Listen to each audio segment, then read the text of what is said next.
Hello and welcome to Cheating Husband Story. My husband cancelled our 10th anniversary dinner for urgent work. Then I sold his $180,000 vintage Porsche to fund my dream business. 6 months later, my company acquired his biggest client, and he still doesn't know I'm the CEO. Rain check on tonight, babe. This Tokyo deal won't close itself. The text message glowed on my phone screen.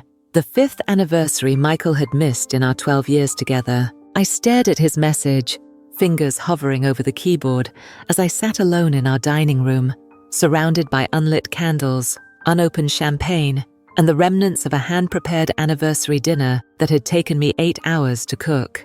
Before we jump back in, tell us where you're tuning in from, and if this story touches you, make sure you're subscribed because tomorrow I've saved something extra special for you. I took a slow sip of my untouched champagne, my gaze drifting to the garage through our bay windows, where his beloved 1973 Porsche 911 Carrera RS sat gleaming under the automatic lights. That car, his retirement fund, his legacy, his baby, the one thing he never cancelled plans for.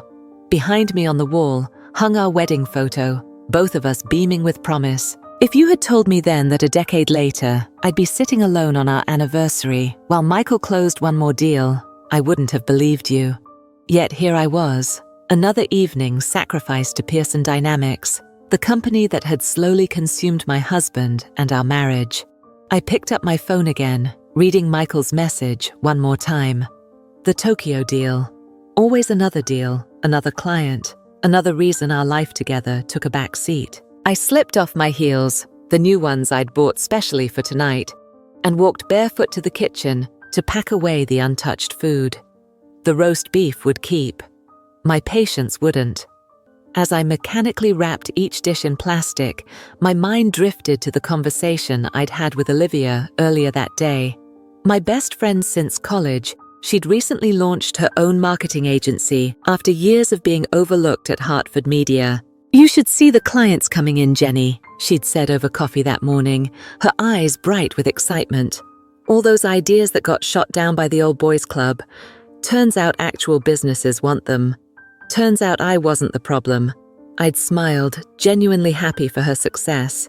Even as my own professional dreams remained locked in the box Michael had helped me pack them into when we married. "Michael says there's no point in both of us working 80-hour weeks," I'd explained when she'd asked why I hadn't pursued my MBA after our wedding. "One high-powered career per household is enough." What I didn't tell Olivia, what I hadn't told anyone, was that I'd secretly completed my degree online last year, paying for it from the money I'd squirreled away from my personal shopping allowance. Michael would have called it excessive, a needless expense for someone whose job it was to manage our home and social calendar. The kitchen clean, I wandered back to the dining room, my finger trailing along the carved mahogany table that had been delivered from Milan just last month. Another extravagant purchase Michael had made without consulting me. "You'll love it, babe. Perfect for when we host the board members next quarter." The house was filled with such trophies, expensive evidence of Michael's success. The Warhol in the foyer, the hand-knotted Persian rugs, the wine cellar stocked with bottles worth more than what most people made in a month. And of course, the crown jewel, the vintage Porsche that had its own climate-controlled section of our 3-car garage. My phone buzzed again. I expected another text from Michael, perhaps an expanded explanation or even an apology, but instead saw Olivia's name on the screen. "How's the anniversary dinner going? Did he like the cufflinks?" The diamond-studded cufflinks, I'd almost forgotten. They sat in their velvet box next to Michael's place setting, a gift he might not see for days, depending on how long this urgent deal kept him at the office. I picked up the box and snapped it shut.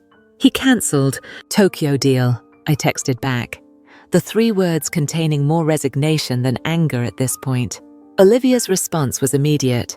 "Again? JY, that's the 3rd year in a row." "5th, actually," I corrected, though I wasn't sure why I bothered keeping count anymore. "Come over. I've got contracts to review, but I also have wine and takeout."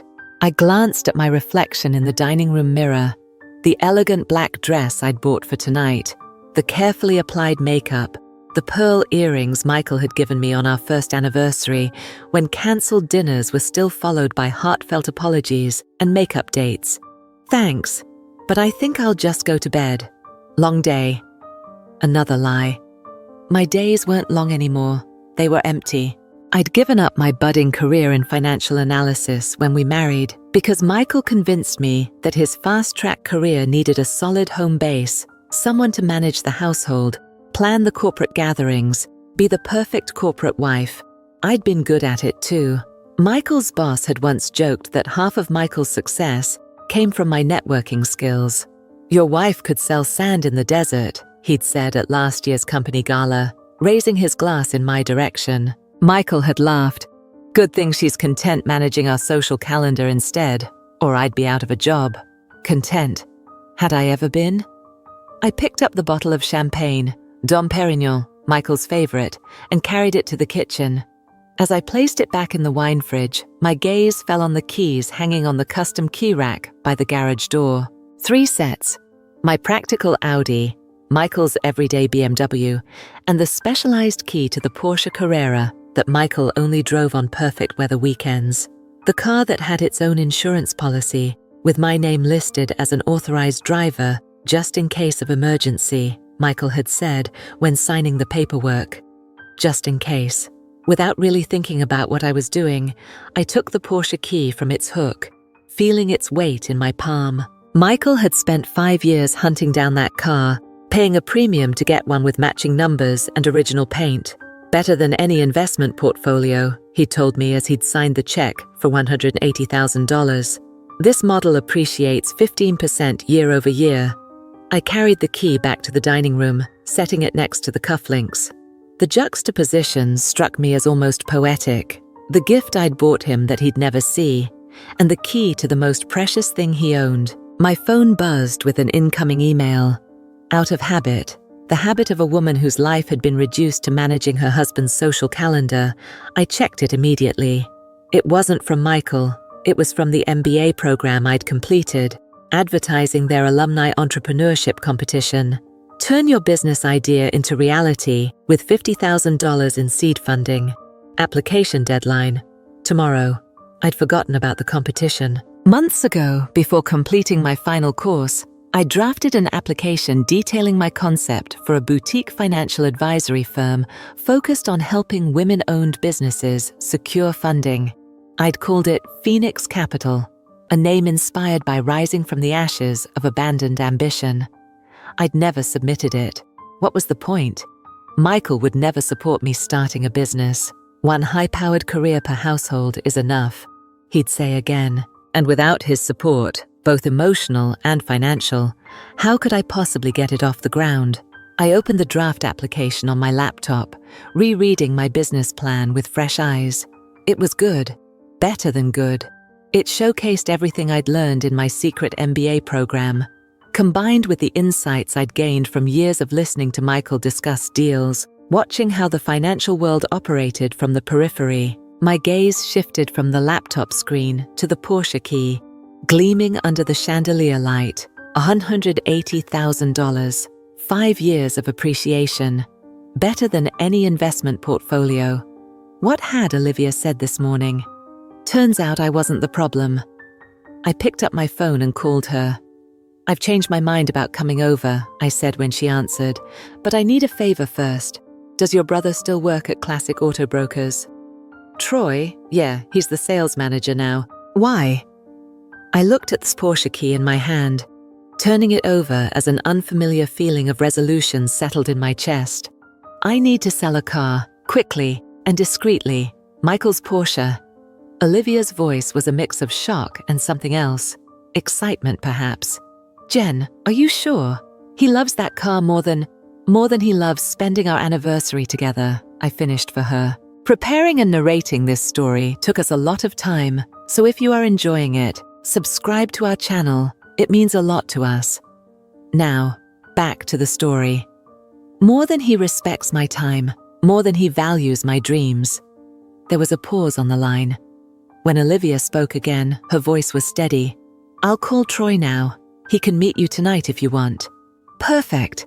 And Olivia, I'll need your help with something else too. Remember that entrepreneurship competition I told you about? The deadline is tomorrow." As I hung up, I caught my reflection again in the dining room mirror. For the first time in years, I recognized the woman staring back at me. She wasn't just a corporate wife or a social secretary. She was Jenny Reynolds, MBA, financial analyst, future CEO. I gathered the key, my laptop, and the untouched bottle of champagne. Tonight, we would celebrate after all. Not an anniversary, but a beginning. As I backed the Porsche out of the garage 40 minutes later, the engine purring with a power I'd forgotten cars could possess, I glimpsed our house in the rearview mirror, the perfect home for the perfect corporate wife. By the time Michael returned from his urgent Tokyo deal, everything would be different. At Classic Auto Brokers, Troy was waiting, his eyes widening as I pulled up in the Porsche. "Olivia said you wanted to sell it, but does Michael know?" he asked as he circled the car admiringly. "I'm an authorized driver and co-owner," I replied, handing him the paperwork from the glove box. "And I need this done tonight. Full market value, cash offer, no haggling." Troy whistled as he reviewed the documentation. "This is a collector's dream, Jenny. I can get you $215,000 by morning from a buyer I know in Greenwich. He's been looking for exactly this model, this color, this condition. But are you absolutely sure?" "I've never been more sure of anything," I interrupted, handing him the key. "And Troy, I'd appreciate your discretion. Not even Olivia needs to know the final sale price." He nodded, understanding. Of course, business is business. Business is business. How many times had Michael used those exact words to justify missed dinners, cancelled vacations, forgotten anniversaries? As I called a rideshare to take me to Olivia's downtown apartment, I felt lighter than I had in years. By this time tomorrow, Phoenix Capital would have its seed funding, and considerably more than the $50,000 the entrepreneurship competition offered. Michael's baby would finance mine, and he wouldn't know until it was far too late to stop it. Olivia's apartment was exactly what you'd expect from a successful agency founder, an industrial loft in the Arts District, with exposed brick walls, floor-to-ceiling windows, and furniture that perfectly balanced comfort with style. When I arrived, she was waiting with an open bottle of red wine and a concerned expression. "You actually did it. You sold the Porsche." She handed me a glass as I collapsed onto her oversized sectional, kicking off my heels for the second time that evening. "Technically, Troy is selling it. The money transfers tomorrow morning." I took a sip of wine, letting the rich flavor wash away any last doubts. Michael always said it was a better investment than stocks.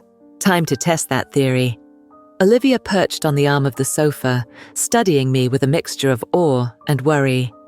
"He's going to lose his mind, JY. That car is his prized possession. And I was supposed to be his partner." The words came out sharper than I intended. 12 years, Liv. 12 years of being nothing more than a footnote in the Michael Reynolds success story. "What changed?" she asked quietly. "You've been unhappy before, but this is different." I stared into my wine glass, watching the liquid catch the light from Olivia's artful pendant lamps. What had changed? Everything. Nothing. Maybe I'd finally reached my breaking point after years of slow erosion. "The MBA," I said finally. Finishing it made me realize I've been living someone else's version of my life. Michael's version. I set down my glass and pulled out my laptop. "Now, I need your help with this application. The deadline's tomorrow." For the next 3 hours, Olivia and I refined my business plan for Phoenix Capital. Her marketing expertise helped sharpen my pitch, highlighting the unique value proposition, a financial advisory firm specifically designed to help women entrepreneurs secure funding and scale their businesses. "This is brilliant, Jenny," Olivia said, reading through our final draft. "You've identified a genuine gap in the market. Women-owned businesses receive less than 3% of venture capital funding, but they consistently outperform male-owned companies in ROI. "I know," I said, closing my laptop, suddenly exhausted but exhilarated. Ever since Michael talked me out of finishing my MBA the first time around, I kept thinking about all those women, like you. Brilliant, capable, driven, who just need someone to take them seriously. Someone who's been there. Someone who understands what it's like to be underestimated, Olivia added. I nodded, the truth of her words settling deep in my chest. That was exactly what Phoenix Capital would offer. Not just financial advice, but understanding born from personal experience. My phone buzzed with a text from Troy. Buyer confirmed. Paperwork ready. Funds will clear by 9:00 a.m. No going back now. You can stay here tonight, Olivia offered, noticing my expression. The guest room is all yours. I accepted gratefully, suddenly unable to face the empty mansion that had never felt like mine, despite my name on the deed. As Olivia showed me to her spare bedroom, my phone buzzed again. Michael, finally remembering the significance of the date. Sorry about dinner, babe. Tokyo team had last-minute concerns. Make it up to you this weekend. No mention of our anniversary. No acknowledgement of the special dinner I'd prepared. Just another rain check that would inevitably be cancelled for another urgent matter.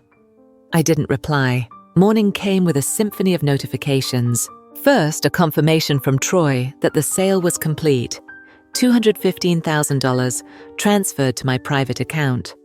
Then, an acknowledgement from the MBA program that my application had been received. Finally, a message from Crystal Watson, an old colleague from my financial analyst days, who now worked at Meridian Financial, one of the firms Michael's company frequently partnered with. Drink soon? Need to pick your brain about something. I smiled, typing back an immediate yes. Crystal had been reaching out periodically since I'd left the workforce, usually when she needed insider perspective on how firms like Pearson Dynamics operated. I'd always been happy to help, maintaining my network even as Michael dismissed these connections as just social. Little did he know that these social connections had kept me engaged with the financial world all these years, providing insights that had helped shape Phoenix Capital's business model. I showered and borrowed clothes from Olivia, a sleek blazer and pencil skirt that felt like armor after years of designer dresses chosen to complement Michael's image. Today marked the beginning of reclaiming my identity, starting with how I presented myself to the world. What's your next move? Olivia asked over coffee, watching me transform from corporate wife to businesswoman with each deliberate choice. Hair pulled back severely, minimal jewelry, understated makeup. First, I open a business account for Phoenix Capital. Then I meet with Crystal to nurture that connection. After that, I find an office space. I stirred my coffee methodically. Michael won't be back from Tokyo until Friday. That gives me 3 days to establish enough momentum that he can't easily stop me. And when he discovers the Porsche is gone, I took a careful sip from my mug. By then, there will be nothing he can do about it. The money will be invested in the business. Contracts will be signed, and Phoenix Capital will be more than just an idea. Olivia nodded slowly. You've really thought this through. I've had years to think it through, Liv. Years of sitting at dinner parties, listening to Michael and his colleagues discuss strategies and investments. Years of reading every business publication, staying current on market trends, completing my MBA in secret. I set down my cup with finality, all while being treated like an ornament, pretty to look at, but fundamentally decorative. As I gathered my things to leave, Olivia hugged me tightly. He's going to fight back, you know. Men like Michael always do, when their control is threatened. I'm counting on it, I replied, surprising myself with my calm certainty. But this time, I'll be fighting from a position of strength. My first stop was Valencia Bank, where I opened a business account for Phoenix Capital, using my MBA diploma and the business plan as supporting documentation.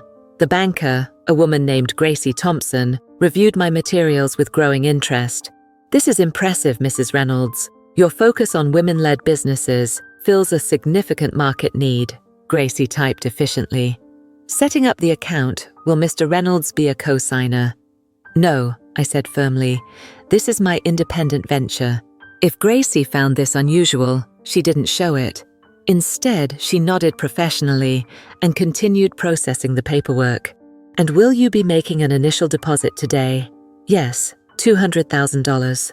I provided the account details for the transfer, watching Gracie's carefully neutral expression slip momentarily to reveal surprise. Not many new businesses started with that kind of capital. "That's substantial," she commented, recovering quickly. "May I ask the source of these funds?" "Investment liquidation," I replied smoothly. Technically true, the Porsche had been an investment, according to Michael. As I left the bank with Phoenix Capital's new account information, I felt a strange lightness. For years, I'd accessed only the household accounts Michael had set up for me, accounts he monitored, questioning any expenditure he deemed unnecessary. Now, I controlled significant capital that he knew nothing about. My phone rang as I was getting into my Audi. "Michael." I let it go to voicemail, then listened to his message as I drove to meet Crystal.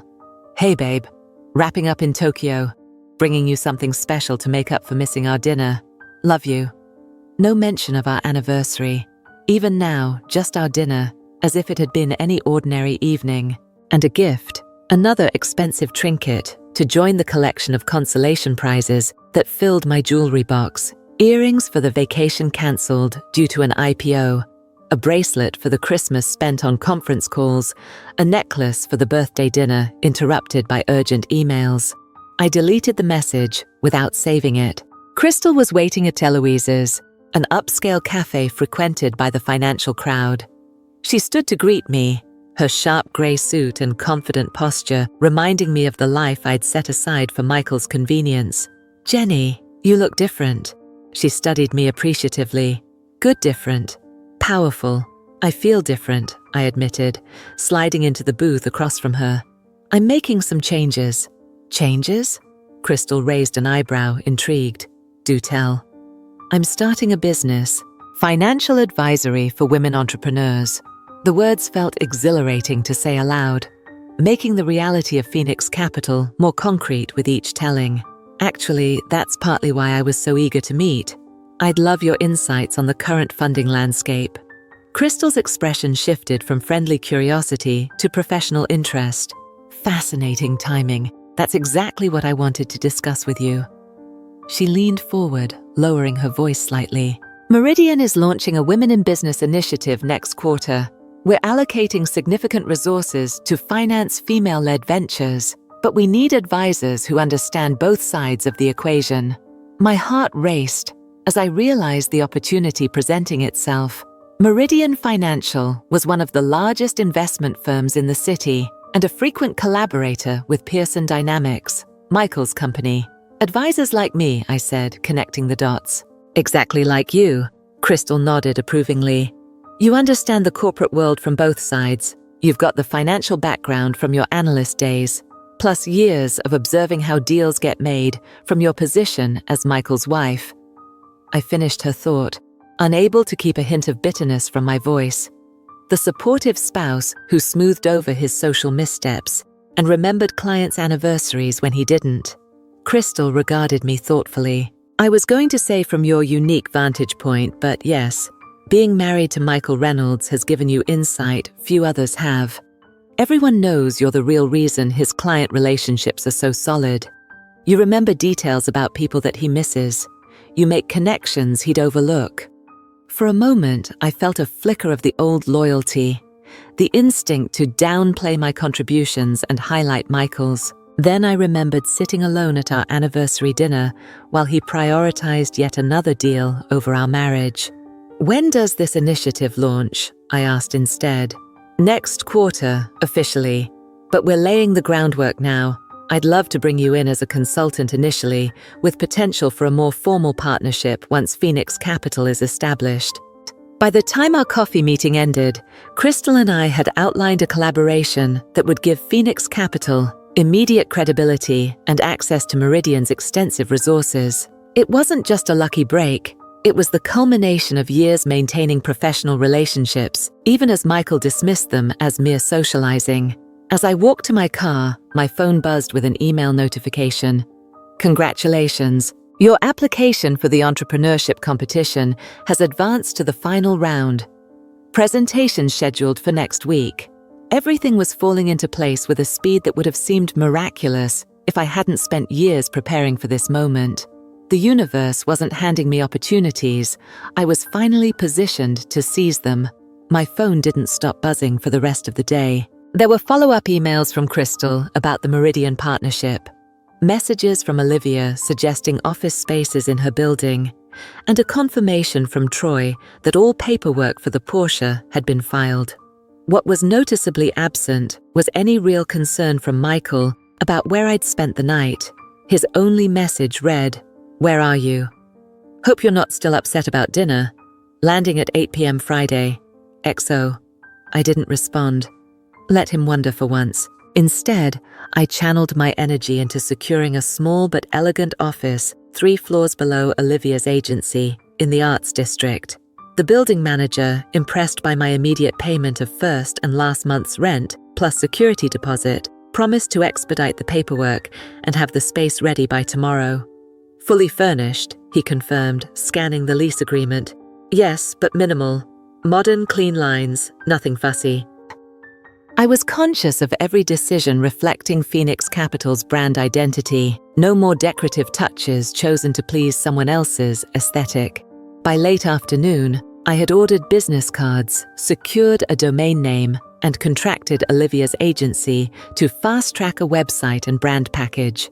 My friend had insisted on giving me the founder's discount, though I suspected she was doing much of the work herself as a personal favor. "You'll be my biggest success story," she'd said when I tried to insist on paying full price. "Just think of all the referrals I'll get when Phoenix Capital becomes the go-to financial advisor for women entrepreneurs." Her confidence in my vision was intoxicating. After years of having my ambitions subtly dismissed, I found myself working with an intensity and focus I hadn't experienced since my early career, before Michael had convinced me that one high-powered professional per household was enough. I was in the middle of drafting my presentation for the entrepreneurship competition when my phone rang with an unfamiliar number. "Jenny Reynolds speaking," I answered, the formal greeting feeling both foreign and right on my tongue. "Reynolds, this is Jacob Harris from the Lancaster Group." The name triggered immediate recognition. Lancaster was one of Michael's firm's biggest competitors. Crystal Watson suggested I reach out. "I understand you're launching a financial advisory specifically for women-led businesses." My pulse quickened. "That's correct, Mr. Harris. Phoenix Capital aims to address the significant funding gap faced by female entrepreneurs." Fascinating. Lancaster has been looking to diversify our investment portfolio in exactly this direction. Perhaps we could meet to discuss potential synergies.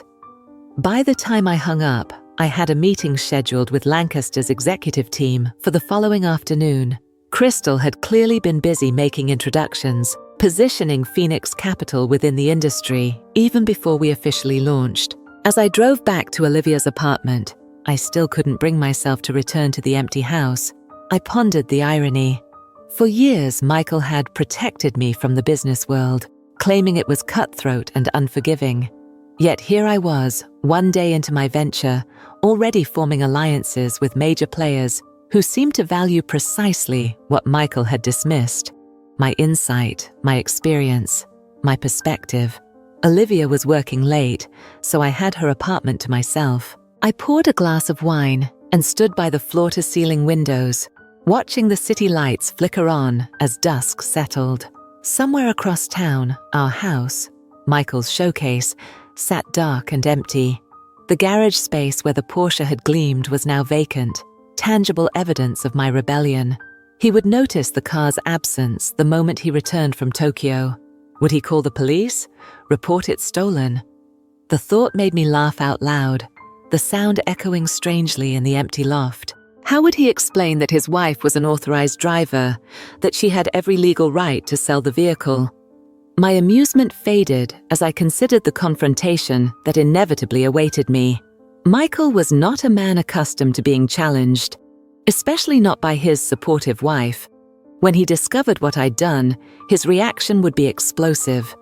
For a moment, doubt crept in. Was I prepared for the fallout? For potentially losing everything we'd built together? The comfortable lifestyle, the social standing, the security. I took a deliberate sip of wine, steadying myself. What had I really lost? A marriage where I was valued primarily for how well I arranged dinner parties. A home that showcased Michael's success rather than our partnership. A life where my dreams were perpetually deferred in service of his. No, I wasn't losing anything that truly mattered. I was reclaiming what should have been mine all along. My ambition, my purpose, my independence. My phone buzzed with a text from Troy. Buyer loves the car, wants to know if you have the maintenance records. I smiled, responding, in the filing cabinet at home. I'll scan them tomorrow. The filing cabinet, another example of how thoroughly I'd managed Michael's life while he barely noticed mine. Every document related to our life together, from appliance warranties to car maintenance records, meticulously organized by his just-a-housewife partner. I wondered how long it would take him to realize how much of his efficient life had been engineered by me. The following morning brought an email that made my heart race. Congratulations, Phoenix Capital has been selected as a Phoenix Fund recipient. Initial investment of $50,000 confirmed. The entrepreneurship competition. I'd advanced directly to funding without even needing to make my presentation. The attached note explained that the selection committee had been so impressed by my business plan that they'd fast-tracked the decision. I forwarded the email to Olivia, adding, "It's happening." Her response was immediate. "Told you, celebratory dinner tonight. No cancellations permitted." With renewed confidence, I spent the morning at the new office space, directing the minimal furnishings. A sleek desk, ergonomic chair, small conference table with 4 chairs, and a stylish but understated seating area for client meetings. By noon, Phoenix Capital had a physical presence, modest but legitimate. I'd just finished arranging my new business cards in their holder when the building receptionist called up. "Mrs. Reynolds, there's a Ms. Watson here to see you." Crystal arrived moments later, immaculately dressed in a charcoal suit that screamed executive authority. She surveyed the office with an approving eye. "You work fast, Jenny. Yesterday this was just an idea. Today it's real." "I've had years to plan," I replied, offering her a seat at the small conference table. "Just needed the right moment to act." Crystal placed a sleek folder on the table between us. "Then you're going to appreciate this. Meridian is hosting a Women in Finance symposium next week. We need a keynote speaker with a fresh perspective." She slid the folder toward me. "Someone who understands both sides of the equation, corporate finance, and the unique challenges women entrepreneurs face." I opened the folder to find a formal invitation to be the featured speaker at an event that would put Phoenix Capital in front of every major financial player in the city, including, undoubtedly, representatives from Michael's firm. "This is..." I struggled to find the right word. "Perfect timing," Crystal finished for me. "Your official coming out party to the business world." She leaned forward, her expression serious. "Fair warning, this will put you on Michael's radar in a very public way. Are you prepared for that?" Was I?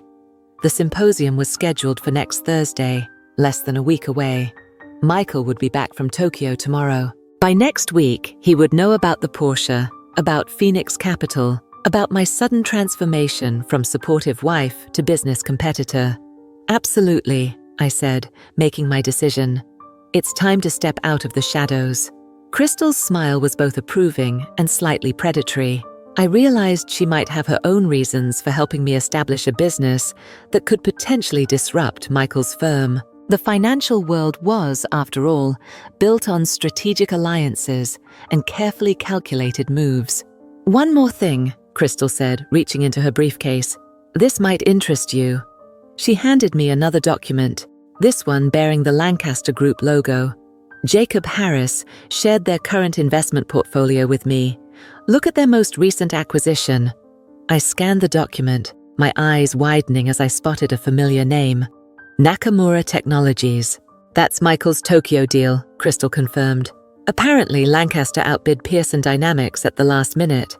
That's why he's been stuck there all week, trying to salvage the relationship." The implications hit me like a physical blow. Michael hadn't missed our anniversary for a successful business closing. He'd missed it to deal with a catastrophic failure, losing a client he'd been courting for months to his biggest competitor. "He didn't tell me, sirs," I said, though I don't know why I was surprised. Michael never shared his failures, only his successes.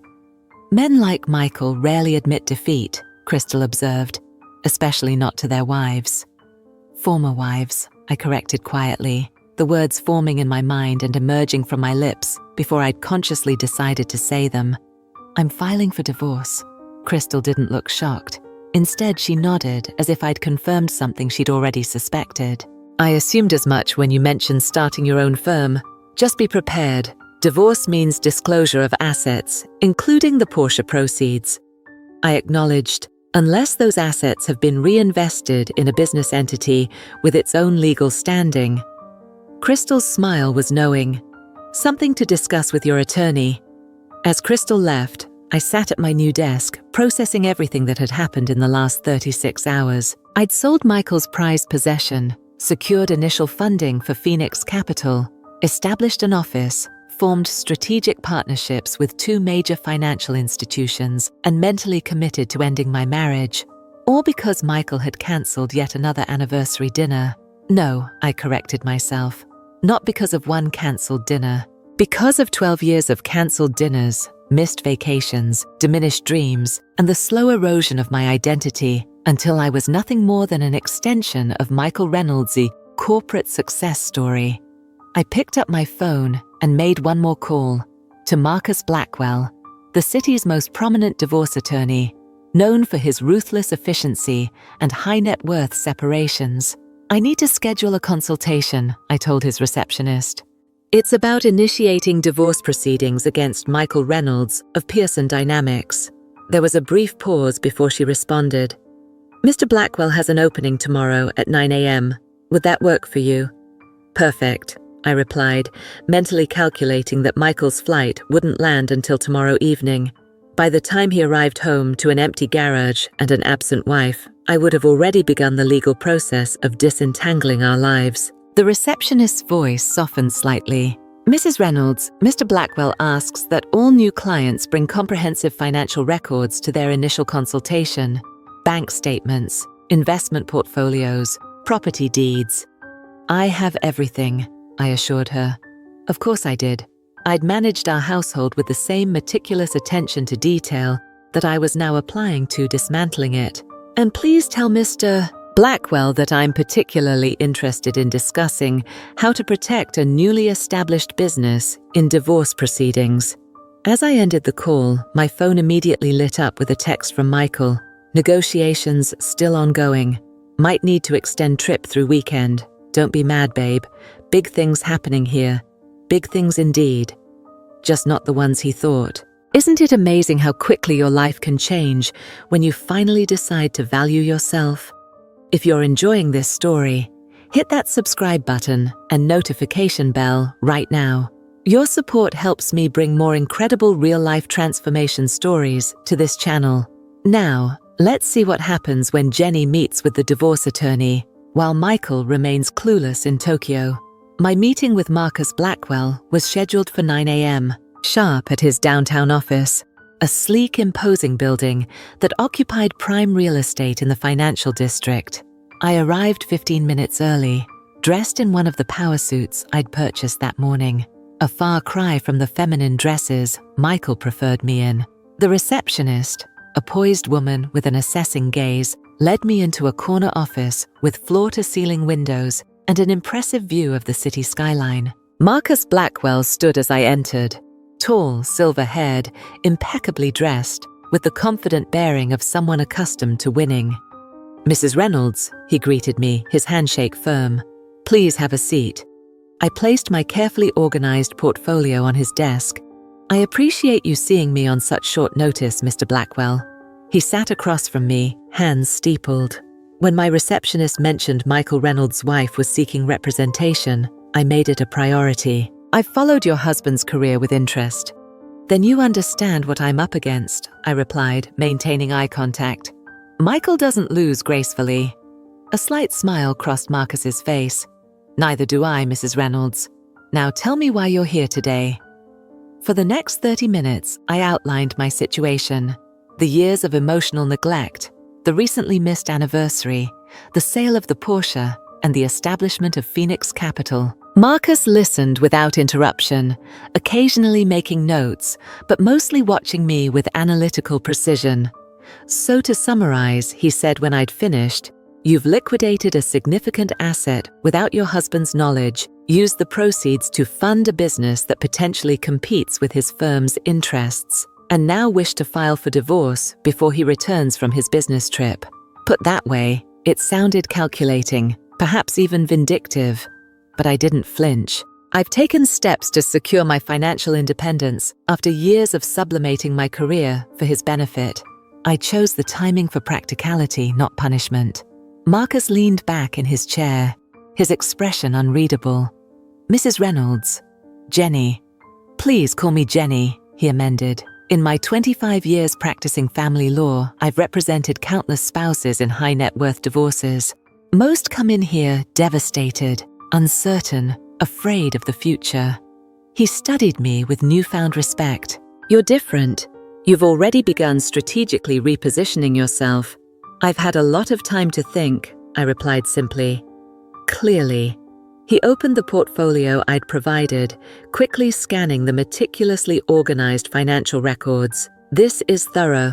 Most clients can't provide half this documentation, even after weeks of preparation. I managed our household with the same attention to detail I'm now applying to my business." Marcus nodded, continuing to review the documents. "The Porsche sale complicates things. Technically, as marital property, he's entitled to half its value." "I anticipated that," I said, pulling out an additional document I'd prepared. "This is a record of all the investment opportunities I declined at Michael's insistence over the past 12 years, with projected returns calculated. The total potential earnings I sacrificed significantly exceed the value of the Porsche." Marcus's eyebrows rose slightly as he reviewed my calculations. "This is unusually comprehensive. I have an MBA," I said, allowing myself a small smile. "Financial analysis is my specialty, so I see." He set the document aside. "Regarding Phoenix Capital, establishing a business during divorce proceedings is tricky. Courts generally consider new business ventures to be marital assets, subject to division, unless the business was funded primarily through a grant or competition prize." I countered, sliding across the notification of my $50,000 award. "The Phoenix Fund contribution technically represents the majority stakeholder investment, with my personal contribution being minority capital." Marcus's expression shifted from professional interest to genuine admiration. "You've done your homework. I spent 12 years watching Michael structure deals to maximize his advantage." I paid attention.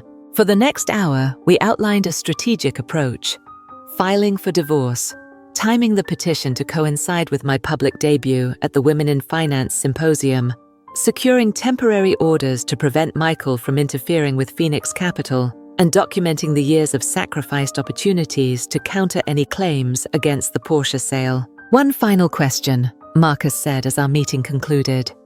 "Are you prepared for how public this might become? Michael Reynolds is a prominent figure in the financial community. Your emergence as both his soon-to-be ex-wife and a business competitor will generate significant attention." I thought about the years I'd spent in the background, the countless times I'd been introduced simply as Michael's wife, the polite smiles and dismissive glances from his colleagues, who saw me as merely decorative. "Mr. Blackwell, I've been invisible for 12 years. I'm ready to be seen." As I left his office, my phone pinged with a text notification. Michael again. "Good news, salvaged part of the Nakamura deal. Heading to celebration dinner with Tokyo team. Call you tomorrow." I tucked my phone away without responding and headed to my next appointment, a lunch meeting with Jacob Harris from the Lancaster Group. The restaurant he'd chosen was Maon Laurent, an exclusive French establishment where Michael and I had often entertained his clients. As I approached our table, I noted with interest that Jacob had brought colleagues, 3 other Lancaster executives, all men, all watching me with curious assessment as I approached. Mrs. Reynolds, Jacob stood to greet me. Thank you for joining. Allow me to introduce Marcus Denton, our CFO, Troy Bennett, Head of Acquisitions, and William Sparks, our Senior Investment Strategist. I shook each hand firmly, meeting their evaluating gazes with confident poise. Gentlemen, please call me Jenny, and thank you for making time in your schedules on such short notice. Crystal Watson speaks very highly of you, Marcus Denton said as we settled into our seats. She claims you have unique insight into the women's investment market and into Pearson Dynamics strategy. Troy Bennett added with less subtlety, earning a sharp glance from Jacob. You must have some interesting perspectives given your position. I have significant experience in both areas, I acknowledged, unruffled by the implied question. But to be clear, I'm not here to share confidential information about my husband's firm. I'm here to discuss potential collaboration between Phoenix Capital and the Lancaster Group that would benefit women entrepreneurs. Jacob smiled apologetically.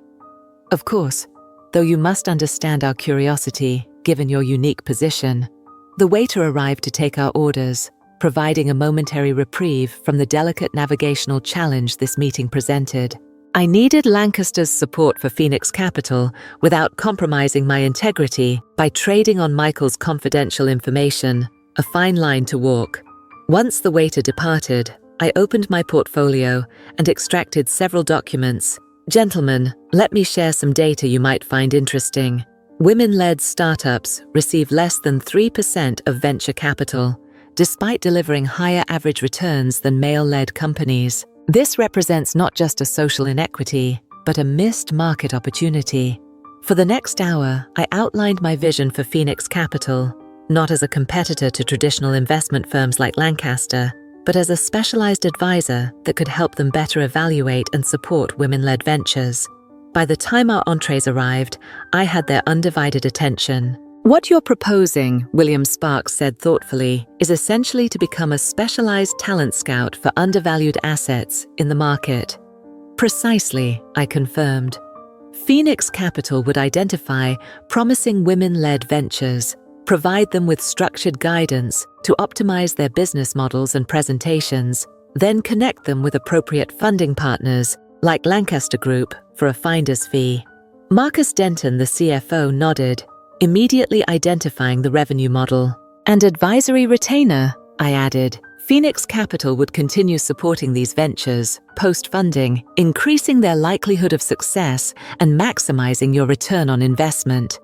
Jacob exchanged glances with his colleagues, a silent communication passing between them. We'd need to establish clear parameters around potential conflicts of interest, given your connection to Pearson Dynamics. Absolutely, I agreed. Complete transparency is essential. And to that end, I should inform you that I'm initiating divorce proceedings against Michael. By the time any formal agreement between Phoenix Capital and Lancaster Group would take effect, that connection will be legally severed. The revelation created a momentary silence around the table, followed by renewed interest from the Lancaster executives. Troy Bennett leaned forward, his expression calculating. The Nakamura deal, he said. How much do you know about it? I maintained a neutral expression. Only that Lancaster successfully outbid Pearson Dynamics. The specifics of either firm's offer would be confidential. But you must have insights into why Pearson wanted them so badly, he pressed. This was the dangerous territory I'd anticipated. The attempt to extract insider information about Michael's business strategies. I took a deliberate sip of water before responding. Gentlemen, let me be very clear. My value to Lancaster, or any potential partner, isn't in sharing confidential information about my soon-to-be ex-husband's business. It's in my expertise regarding women entrepreneurs and my ability to identify undervalued investment opportunities that others might overlook. If that's not sufficient basis for collaboration, then perhaps we should conclude this lunch. For a tense moment, I thought I'd overplayed my hand. Then Jacob Harris broke into a genuine smile. Crystal said you had integrity, he commented approvingly. She was right.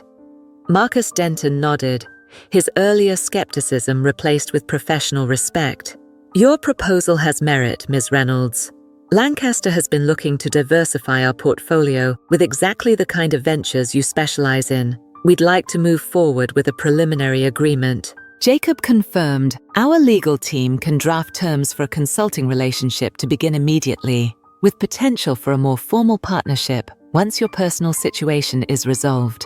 As we concluded our lunch, agreeing to have our respective legal teams hammer out the details of our arrangement, I felt a growing confidence in Phoenix Capital's viability. In just 3 days, I'd secured initial funding, established a physical office, obtained high-profile legal representation for my divorce, and now formed a strategic alliance with one of the city's major investment firms, all while Michael remained oblivious in Tokyo, celebrating his salvaged deal, unaware that his perfect life was unraveling thread by thread.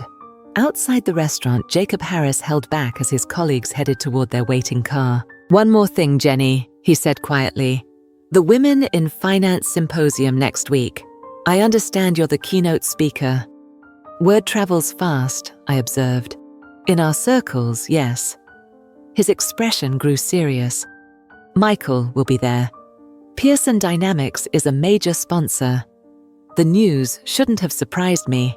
Pearson routinely sponsored financial industry events, but the confirmation that Michael would witness my public debut sent a jolt of anxiety through me. "Thank you for the warning," I said, maintaining my composure. Jacob studied me with newfound curiosity. "You know, when we outbid Pearson for Nakamura, Michael blamed it on family distractions, said he needed to focus more on business and less on home life. The irony was so perfect I couldn't help but laugh. Well, he's about to get his wish." The next morning, I woke early in my new reality, sleeping in the guest room of Olivia's apartment, preparing for a day of building Phoenix Capital rather than planning Michael's social calendar. I checked my phone out of habit, unsurprised to find several messages from him. "Landing at 8 p.m. tonight. Can't wait to see you. Picked up something special from that jewelry store you love. Miss you, babe. Sorry again about our dinner." Still no mention of our anniversary, just our dinner, as if it had been an ordinary evening rather than the celebration of 12 years together. I set the phone aside without responding and began preparing for the day ahead. By noon, I'd finalized the office setup, approved Olivia's preliminary designs for Phoenix Capital's branding, and received the draft consulting agreement from Lancaster Group's legal team. Things were progressing faster than I dared hope. Crystal called just as I was reviewing the contract terms. "How's the keynote coming along?" she asked without preamble. "The symposium's corporate sponsors are buzzing about your participation. Everyone's curious about the mysterious financial advisor who specializes in women entrepreneurs. The speech is nearly finished," I assured her, though in truth, I'd barely started it. "But I need your advice on something. Jacob Harris mentioned that Pearson Dynamics is sponsoring the event." "Ah." Crystal's tone shifted slightly. "Yes, I was going to mention that. Michael is scheduled to present the closing remarks." I closed my eyes briefly, absorbing this new complication. "So I'll be opening the symposium, and he will be closing it. Poetic, isn't it?" Crystal sounded almost amused. The estranged power couple, bookending the event. The publicity will be incredible for both the symposium and Phoenix Capital. I wasn't as convinced. Michael doesn't yet know about Phoenix Capital, or the divorce, or the Porsche. When will he find out? "Tonight," I admitted. "He lands at 8. There was a brief silence on the line. "Well?" Crystal finally said. "That should give him a week to process before the symposium. Hopefully his public persona will win out over any personal resentment when you're both on stage. And if it doesn't, then the financial community gets treated to the kind of drama they secretly live for, and Phoenix Capital becomes the most talked about new firm in the city." Crystal's pragmatism was oddly reassuring. "Either way, you win." After we hung up, I sat in my new office contemplating the week ahead. Michael would discover the Porsche's absence tonight. By tomorrow, the divorce papers would be served. Within days, news of Phoenix Capital would reach him, and next Thursday, we would share a stage at the Women in Finance Symposium.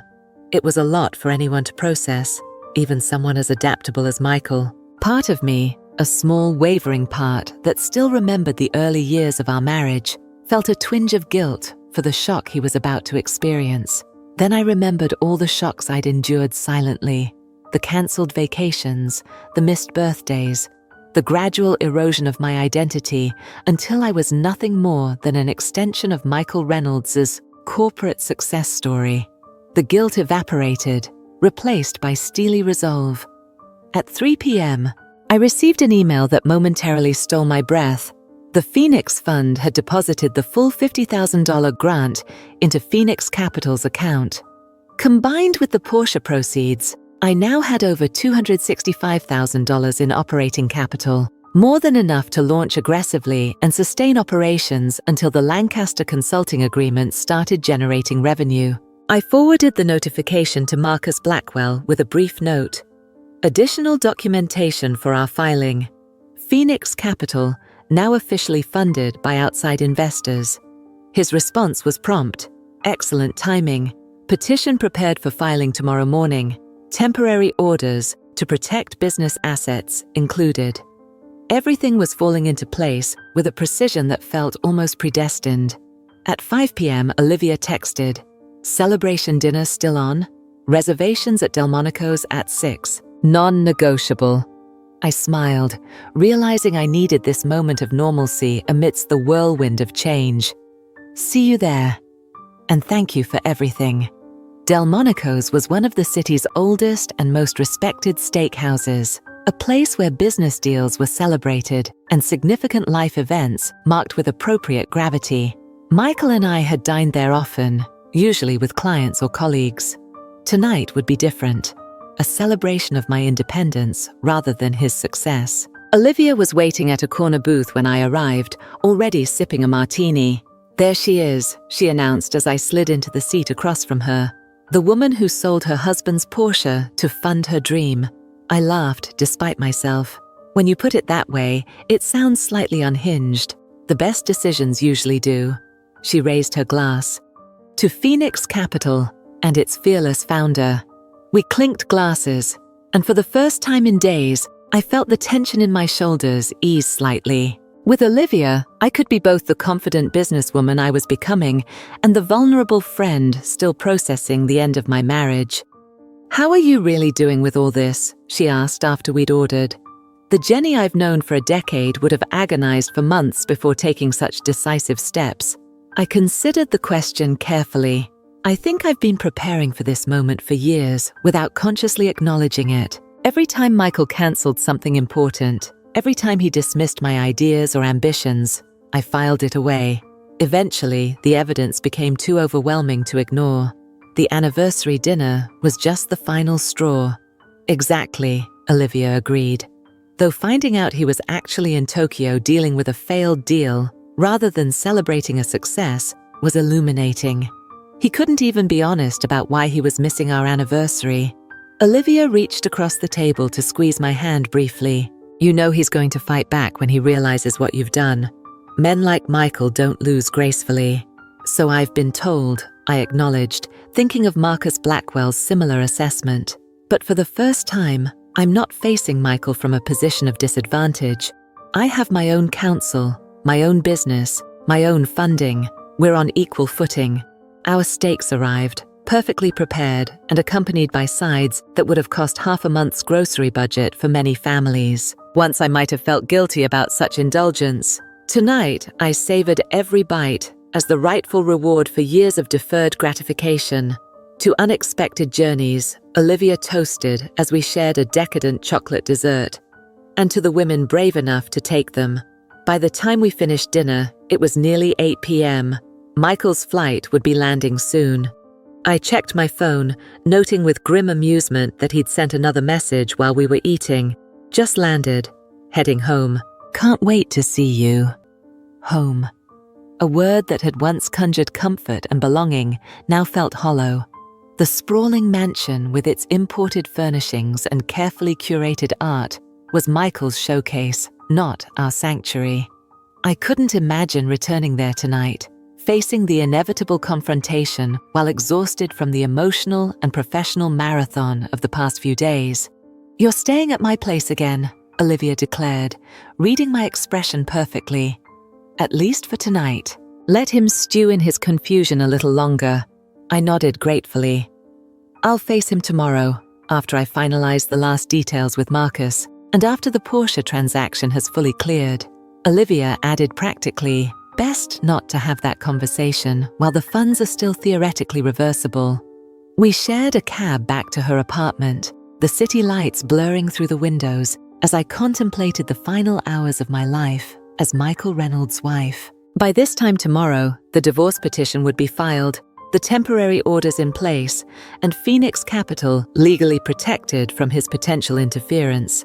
My phone began buzzing repeatedly as we rode, Michael calling rather than texting now. I silenced it without answering. He's home, I said unnecessarily, and he's noticed the Porsche is missing. Olivia squeezed my hand. Are you sure you don't want to answer? Rip the bandage off? I shook my head. Not yet. I need one more night of peace before the storm. The buzzing continued intermittently throughout the evening, along with increasingly urgent text messages. Where are you? The Porsche is gone. Did something happen? Jenny, I'm worried. Please call me ASAP. I've called the police to report the car stolen.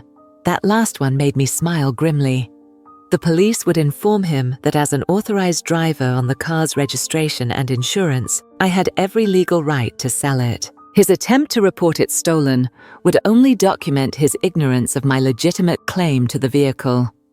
Around midnight, a final text came through. I don't know what's going on, but we need to talk. I'll be at the office early tomorrow if you want to meet somewhere neutral. Please, Jenny, whatever this is, we can work it out. For a moment, just a moment, I felt that old familiar pull to smooth things over, to manage Michael's emotions as I'd done for 12 years. Then I remembered the lunch with Lancaster Group, Jacob's casual mention that Michael had blamed his business failure on family distractions. I turned off my phone completely and went to bed in Olivia's guest room, sleeping more soundly than I had in years. Morning brought a flood of notifications when I turned my phone back on. 19 missed calls from Michael, 27 text messages, and 3 voicemails, each progressively more concerned and confused. I listened to the final one as I prepared for my day. Jenny, I don't know what's happening, but I'm trying to understand. The police say you had the right to sell the Porsche. Is that true? Why would you do that? Where are you staying? Please call me, we need to talk. His voice sounded genuinely bewildered, perhaps even hurt. For the first time, Michael Reynolds was experiencing what it felt like to be left in the dark, to have significant decisions made without his input or approval. Welcome to my world for the past 12 years, I thought as I deleted the voicemail. I had a busy day ahead, finalizing details with Marcus Blackwell, signing the consulting agreement with Lancaster Group, and preparing my keynote for the symposium. Michael would have to wait a little longer for his answers. At precisely 9:00 a.m., Marcus called to confirm that the divorce petition had been filed and the temporary orders issued. The orders protect Phoenix Capital's assets from any potential interference, he explained. They also establish temporary support to maintain your current lifestyle during proceedings. Michael has been officially served at his office. I glanced at my watch. 9:05 a.m. Michael would be receiving the divorce papers right about now, delivered by a process server to Pearson Dynamics' executive floor. I could almost picture his expression as he realized this wasn't a simple misunderstanding about a car, but the systematic dismantling of the life he'd taken for granted. Thank you, Marcus, I said, my voice steady despite the emotional weight of the moment. What happens next? Michael will likely contact his own counsel immediately. Given the high-profile nature of your divorce and the significant assets involved, I expect aggressive pushback on several fronts, particularly regarding Phoenix Capital and the Porsche sale. But the temporary orders protect the business. Yes, though he can challenge them. The question will be whether the court sees Phoenix Capital as a marital asset or as a separate entity funded primarily through grants and competitions. I nodded, though Marcus couldn't see me through the phone. Hence the importance of the Phoenix Fund documentation. Precisely. Your preparation has been exemplary, Jenny. Most clients in your position are reactive rather than proactive. After we hung up, I sat quietly in my office, absorbing the gravity of what had just occurred. I had officially filed for divorce from Michael Reynolds, the man who had been the center of my universe for 12 years. The legal machinery was now in motion, transforming our private grievances into public record. My phone buzzed with an incoming call. Michael again. This time I answered. "Divorce papers, Jenny? Really?" His voice was tight with controlled anger. "You couldn't even discuss this with me first, like you discussed missing our anniversary for a business deal that actually failed," I replied, my tone deliberately neutral. "Or how you discussed claiming family distractions were responsible for losing the Nakamura account." There was a moment of stunned silence. "How do you know about Nakamura?" he finally asked, his voice dropping to a dangerous quiet. "I know many things you assume I don't, Michael. That's part of the problem. Where are you?" he demanded. "We need to talk about this face to face. And what the hell happened to my Porsche?" "I sold it," I said simply. "To fund Phoenix Capital." "Phoenix what? What are you talking about?" "My financial advisory firm specializing in women-led businesses. It's been quite successful already. We've secured initial funding and signed a consulting agreement with Lancaster Group just yesterday." Another long, shocked silence. "Lancaster Group, my biggest competitor. Is this some kind of joke?" "Not at all. In fact, I'm the keynote speaker at next week's Women in Finance Symposium. I believe you're giving the closing remarks. It should be an interesting event." I could almost hear the gears turning in Michael's mind as he struggled to process everything I was telling him. The divorce, the sold Porsche, the new business, the Lancaster connection, and now a public speaking engagement at a high-profile industry event. "Jenny," he said finally, his voice now carefully modulated to the persuasive tone he used in tough negotiations. "I think we need to take a step back here. Whatever issues we're having, surely we can work them out without such extreme measures." "That might have been possible once," I acknowledged, "but not anymore. Not after 12 years of cancelled plans and deferred dreams. Not after you blamed family distractions for your business failures while I was sitting alone at our anniversary dinner." "Is that what this is about? The anniversary? I told you the Tokyo deal failed." I finished for him. "Yes, I know. Yet you let me believe you were celebrating a success rather than damage control. Just one more deception in a marriage built on them." Michael's tone hardened. "You've been talking to someone at Lancaster. That's corporate espionage, Jenny. It could have serious legal consequences." I almost laughed at his attempt to intimidate me. "No, Michael. I haven't shared any confidential information about Pearson Dynamics. I've simply established my own professional identity after years of subjugating it to yours. The fact that this threatens you speaks volumes about our relationship." "This isn't over," he warned. "The Porsche, this business you think you've started with my money, I'll fight you on all of it." "I expected nothing less," I replied calmly. "Marcus Blackwell is handling my case. Your attorney can contact him directly with any questions." I ended the call before Michael could respond, my heart racing despite my outward composure. The confrontation I'd been avoiding had finally happened, and while it had gone largely as expected, the reality of his anger was still unsettling. My phone immediately buzzed with a text from Olivia. "How did it go?" "About as expected," I replied. "He threatened legal action." "Of course he did. Men like Michael only understand power, and you just showed him you have it." The next few days unfolded in a blur of legal maneuvers and business development. As promised, Michael fought back aggressively, filing motions challenging the temporary orders protecting Phoenix Capital and demanding immediate accounting of the Porsche proceeds. Marcus seemed almost energized by the opposition. "This is exactly what I predicted," he said during our daily update call. "Michael's attorney is trying to characterize Phoenix Capital as a marital asset developed using joint funds." "And our response?" I asked, reviewing the latest legal documents he'd forwarded. "We've countered with evidence that Phoenix Capital was primarily funded through grants and competitions, with your contribution representing previously gifted personal funds." Marcus's tone was confidently professional. "The temporary orders should hold until the preliminary hearing next month." "Next month?" I couldn't hide my surprise. I thought these issues would be resolved more quickly. High net worth divorces rarely move swiftly, Jenny. Michael's team is deliberately drawing out the process, likely hoping you'll run out of resources or resolve. I smiled grimly. He doesn't realize I've been preparing for this battle longer than he has. Precisely. Now, regarding the Women in Finance Symposium tomorrow, have you prepared for potential public confrontation? The symposium.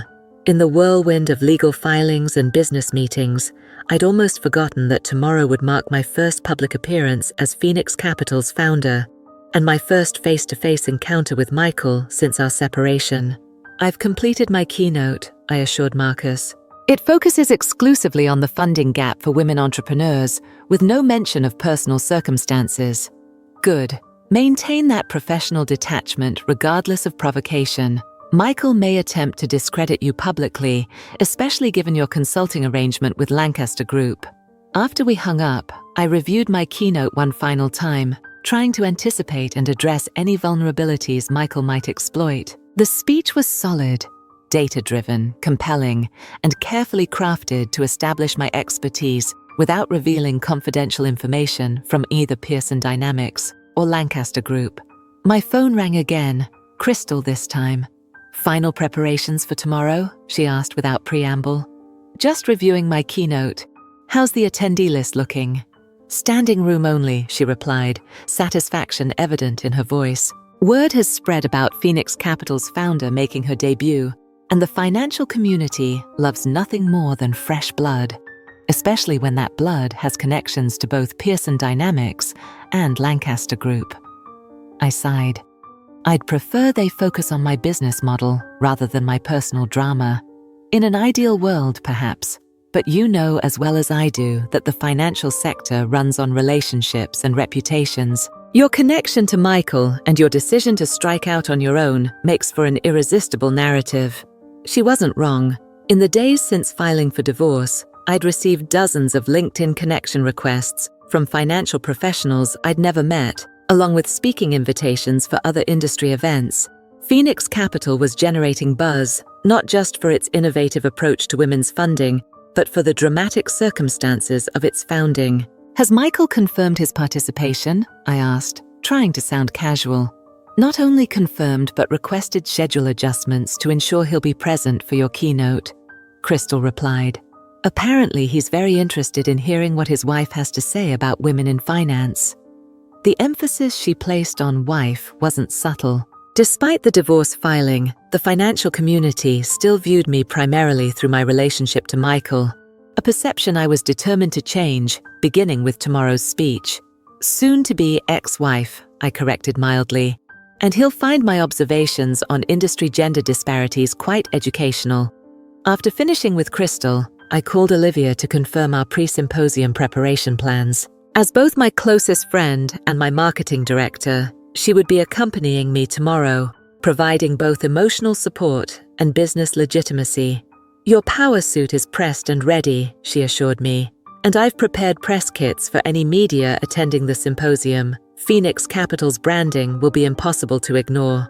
Thank you, I said sincerely, for everything, Liv. I couldn't have done this without you. Please, she scoffed good-naturedly. You've been preparing for this moment since the day Michael first suggested you scale back your career ambitions. I just provided the guest room and moral support. Later that evening, as I was finalizing my presentation slides in Olivia's apartment, my phone buzzed with an incoming text from an unknown number.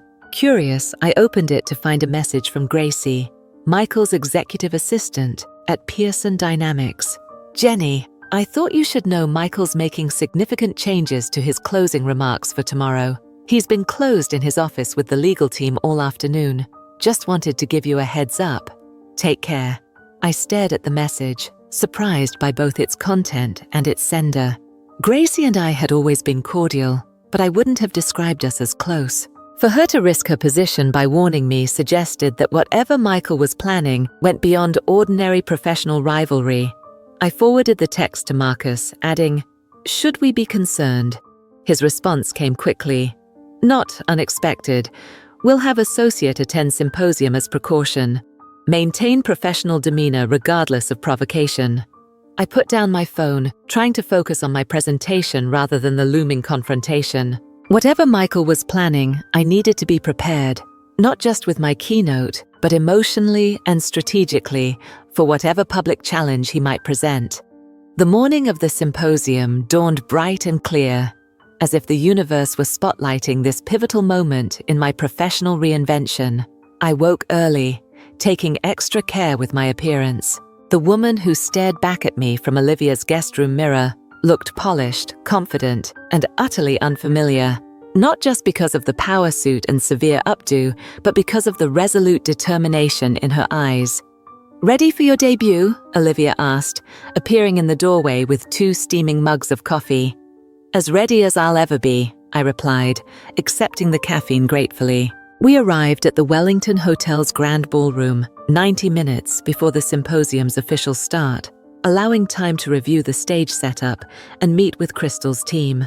The space was impressive: ornate chandeliers hanging from coffered ceilings, plush carpet muffling the sounds of the growing crowd, and a stage set with comfortable armchairs for the panel discussions that would follow my keynote. "We've seated you at the VIP table for lunch," Crystal informed me, consulting her tablet. Lancaster Group executives on one side, Meridian Financial on the other, and Michael at the head table with the other major sponsors. She glanced up, studying my expression. "We can rearrange if needed." I shook my head. "No need. I can maintain professional courtesy for a few hours." Crystal looked skeptical but nodded. "Your keynote is scheduled for 9:15, immediately following the welcome address. Michael's closing remarks are at 4:30, with the networking reception after." "Perfect. That gives me plenty of time to make an impact before he speaks." As we conducted our final microphone check, I noticed Marcus Blackwell's associate, a sharp-looking young woman named Valerie, taking a seat near the back of the room. She nodded discreetly in my direction, a silent confirmation that legal support was present if needed. By 9, the ballroom was filled to capacity, exactly as Crystal had predicted. Financial executives, investment bankers, wealth managers, and venture capitalists formed a sea of dark suits, with a noticeable but still minority presence of women scattered throughout. I scanned the crowd from my position backstage, finally spotting Michael in the front row, deep in conversation with Pearson Dynamics' legal counsel. He looked immaculate as always, but I noticed subtle signs of strain, the slight tension around his eyes, the too rigid posture, the way he kept checking his watch. For a man who prided himself on projecting unflappable confidence, these were telling indicators of his inner turmoil. Good. Let him feel a fraction of the anxiety I'd experienced over years of molding my life to accommodate his. The symposium chair took the stage promptly at 9, welcoming attendees and acknowledging the event's sponsors. I observed with sardonic amusement how she gave special thanks to Pearson Dynamics, represented today by founder and CEO Michael Reynolds, triggering polite applause. "And now," the chair continued, "I'm delighted to introduce our keynote speaker, a new voice in financial advisory with a fascinating perspective on women's access to capital. Please welcome Jenny Reynolds, founder of Phoenix Capital." The applause was curious rather than enthusiastic. These people didn't know me yet, but they were intrigued by the novelty of my presence and undoubtedly by my connection to Michael. That would change by the time I finished speaking. I took the stage with deliberate confidence, making eye contact with various sections of the audience, but carefully avoiding Michael's gaze. The podium felt solid beneath my hands as I arranged my notes, then looked up to address the assembled financial elite. "Good morning," I began, my voice steady and carrying clearly through the excellent sound system. "Thank you for that kind introduction. I'm here today to discuss what I believe represents not just an ethical failure in our industry, but a missed financial opportunity of staggering proportions." For the next 30 minutes, I laid out a compelling case for increased investment in women-led businesses, backed by research demonstrating their superior return on investment, despite receiving a fraction of available venture capital. I outlined Phoenix Capital's innovative approach to bridging this gap, not through charity or social justice initiatives, but through sound financial strategy. When we overlook women entrepreneurs, I concluded, we aren't just perpetuating inequality, we're leaving money on the table. Phoenix Capital aims to redirect that capital to where the returns are highest, benefiting investors and entrepreneurs alike. Because in finance, as in life, sometimes the most valuable assets are the ones hiding in plain sight, consistently underestimated until they reveal their true worth. The applause that followed was no longer merely curious, it was appreciative, even impressed. As I stepped away from the podium, I finally allowed myself to look directly at Michael. His expression was complex, a mixture of anger, surprise, and something that might almost have been pride, quickly suppressed. The rest of the morning passed in a blur of panel discussions and networking conversations. Executives who had barely acknowledged me at Michael's corporate events now approached eagerly, business cards extended, seeking meetings to discuss potential collaborations with Phoenix Capital. Several women entrepreneurs cornered me between sessions, sharing stories of funding rejection that echoed the statistics I'd cited in my keynote. By lunchtime, I'd collected more business cards than I could easily count and had scheduled follow-up meetings with 3 potential major investors. Phoenix Capital wasn't just a concept anymore. It was a recognized presence in the financial community, its value proposition clearly understood and increasingly sought after. I made my way to the designated VIP table, noting with grim amusement that the seating arrangement placed me directly in Michael's line of sight from the head table. Whether Crystal had planned this strategic positioning or it was simply coincidence, the effect was powerful. Michael would spend the entire lunch watching other financial leaders actively courting his soon-to-be ex-wife's business expertise. Jacob Harris from Lancaster Group stood as I approached, pulling out my chair with old-fashioned courtesy. "Brilliant keynote, Jenny. So now," he said, "you've got the room buzzing." "Indeed," agreed Marcus Denton, Lancaster's CFO. "We've already received inquiries about our partnership with Phoenix Capital. Your emergence has created quite the stir." I smiled, accepting their compliments with practiced grace, while remaining acutely aware of Michael watching from across the room. His expression was carefully neutral, but his eyes never left our table. "I notice your husband seems particularly attentive to our conversation," Jacob observed quietly, following my gaze. "Should we be concerned about his closing remarks?" "Ex-husband soon enough," I corrected. "And whatever he's planning, Phoenix Capital's value proposition stands on its own merits." Lunch progressed with stimulating conversation about market trends and investment strategies, the kind of professional dialogue I'd been excluded from for years, despite my financial background and MBA. Occasionally, I caught Michael in whispered consultation with his legal counsel or typing furiously on his phone. Whatever countermove he was planning, he wasn't being subtle about it. As dessert was served, Crystal appeared at my elbow. "A moment, if you don't mind," she murmured, gesturing discreetly toward the hallway. I excused myself from the table and followed her to a quiet alcove away from curious ears. "One of my contacts on the symposium committee just shared something concerning," Crystal said without preamble.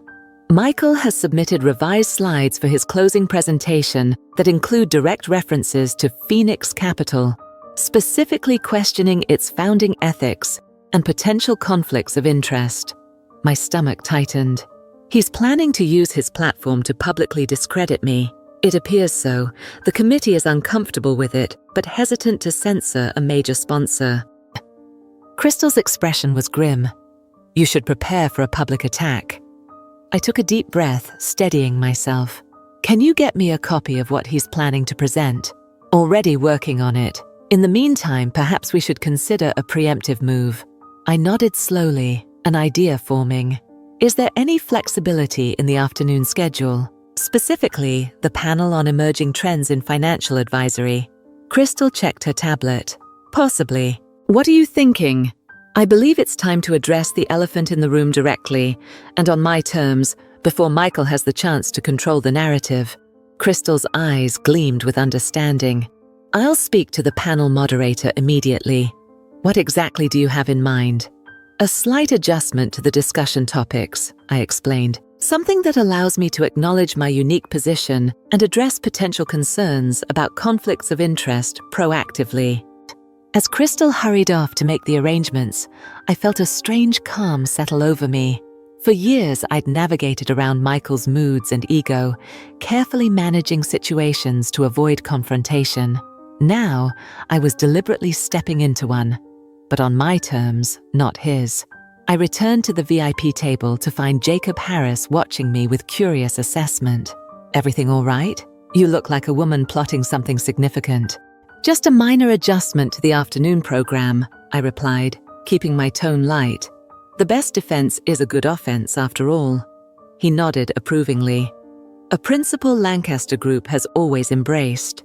Speaking of which," he lowered his voice slightly, "our legal team has completed their review of your consulting agreement. We'd like to move forward immediately, if you're amenable." "Even with the current complications?" I asked, surprised by their eagerness given Michael's obvious displeasure. Jacob smiled, the expression of a man comfortable with calculated risks. "Especially with the current complications. Your keynote demonstrated precisely why we want Phoenix Capital's perspective. You see opportunities others miss because they're blinded by traditional assumptions." As lunch concluded, I excused myself to prepare for the afternoon sessions, finding a quiet corner where I could gather my thoughts. The Emerging Trends panel would start at 2:30, giving me just over an hour to plan my preemptive strike against whatever Michael was preparing. My phone buzzed with a text from Marcus Blackwell. "Valerie reports unusual activity from Michael's legal team. Stay vigilant. Remember, no direct accusations or revealing confidential information." I acknowledged his warning, then opened a new document on my tablet and began outlining key points for the panel discussion. Whatever approach I took needed to be measured, professional, and unassailable, allowing me to address the situation without appearing defensive or bitter. At precisely 2:25, I made my way to the designated staging area for the Emerging Trends panel. The moderator, a respected financial journalist named Olivia Palmer, approached with an iPad in hand. "Miss Reynolds, Crystal briefed me on the situation. I've adjusted the discussion questions to include ethical considerations for new advisory firms, which should give you a natural opening to address your specific circumstances." She showed me the revised question list. "Will this work?" I scanned the document, noting the carefully worded additions. "This is perfect, thank you." "For what it's worth," she added in a lower voice, "I've interviewed Michael several times over the years. I always found it strange that he never mentioned his wife was a financial analyst with an MBA." The panel was comprised of 5 financial experts, including myself, 2 from established firms, 1 academic, and another founder of a boutique advisory service similar to Phoenix Capital, but focused on sustainable investments rather than women entrepreneurs. As we took our seats on stage, I noticed Michael slipping into the ballroom, positioning himself against the back wall where he could observe without being easily observed. Our eyes met briefly across the crowded room, his expression unreadable from this distance. The moderator began with general questions about market trends and advisory innovations, allowing each panelist to establish their expertise before steering the conversation toward ethical considerations. "Financial advisory is fundamentally built on trust," she noted, addressing the panel broadly. "Yet new firms often face questions about their credibility and potential conflicts of interest. Jenny, as the founder of Phoenix Capital, how do you address these concerns, particularly given your unique personal situation?" The moment had arrived. I leaned slightly toward the microphone, conscious of every eye in the room upon me, including Michael's. "Thank you for raising that point, Olivia. You're right that trust is paramount in our industry, and new ventures must be particularly transparent about potential conflicts." I paused briefly, scanning the attentive audience. "I believe it's important to address directly what many in this room are already discussing privately, my connection to Michael Reynolds and Pearson Dynamics." A ripple of surprised murmurs passed through the audience. Few had expected me to acknowledge the situation so openly. "Yes, I am currently in divorce proceedings from Michael Reynolds. Yes, Phoenix Capital was established during this transitional period in my personal life. And yes, I have signed a consulting agreement with Lancaster Group." a competitor to my soon-to-be ex-husband's firm. I could see Michael shift his position against the wall, his posture tensing.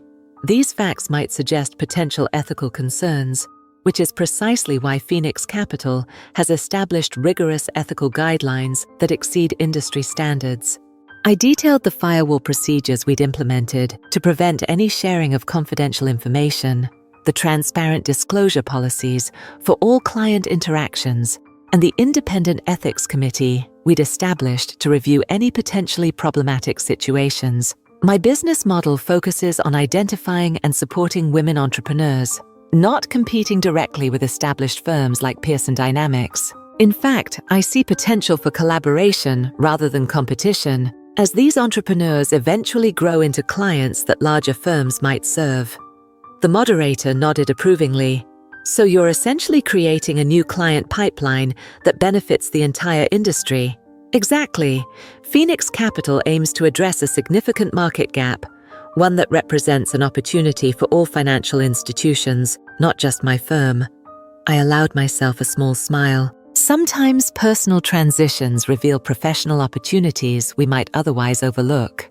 The discussion continued with questions about specific ethical safeguards and transparency measures, each of which I addressed with calm confidence. By the time the panel concluded, I had effectively diffused Michael's potential attack by acknowledging the situation directly and demonstrating that Phoenix Capital had anticipated and addressed any legitimate concerns. As we left the stage, I noticed Michael was no longer in his position by the wall. Valerie, Marcus's associate, approached quickly. "Impressive preemptive move," she said quietly. "Michael left halfway through your ethics explanation. He's currently in a heated discussion with his legal team in the lobby. Is he modifying his closing remarks?" I asked, already knowing the answer. According to the AV team, they're completely revising his presentation. Apparently, his plan to question Phoenix Capital's ethical foundation doesn't work quite as well after your panel performance. I nodded, absorbing this information, as Crystal joined us, barely containing her satisfaction.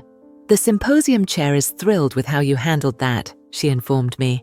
"Several attendees have already approached her, praising your professionalism in addressing what could have been an awkward situation." The remainder of the afternoon passed in a series of networking conversations and session observations. I deliberately maintained a visible presence, engaging thoughtfully in discussions and building connections with potential clients and partners. The strategic purpose was clear, demonstrating to everyone, especially Michael, that I was a legitimate financial professional in my own right, not merely a corporate wife stepping into a role beyond her capabilities. By 4:15, attendees were gathering for Michael's closing remarks. I chose a seat near the middle of the ballroom, not hiding, but not provocatively front row either. Jacob Harris from Lancaster Group deliberately took the seat beside me, a public show of support that would not go unnoticed. "Ready for whatever he has planned?" Jacob murmured as the room filled. "As ready as I can be," I replied, maintaining a composed expression.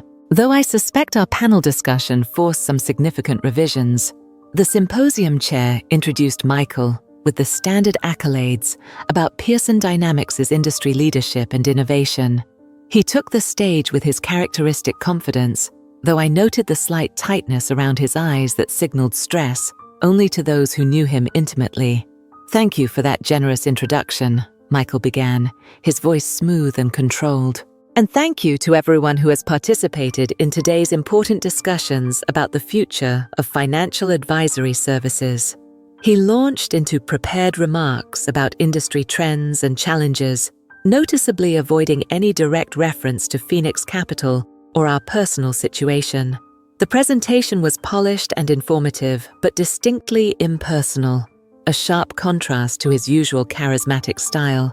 As he concluded his formal remarks, Michael paused, scanning the audience until his gaze found mine. Something flickered in his expression, something almost like respect, quickly masked by professional detachment. "Before we close," he said, his voice taking on a more personal tone, "I want to acknowledge one of today's earlier speakers, Jenny Reynolds, who highlighted a significant gap in our industry's approach to women entrepreneurs. a perspective that challenges us to reconsider established practices.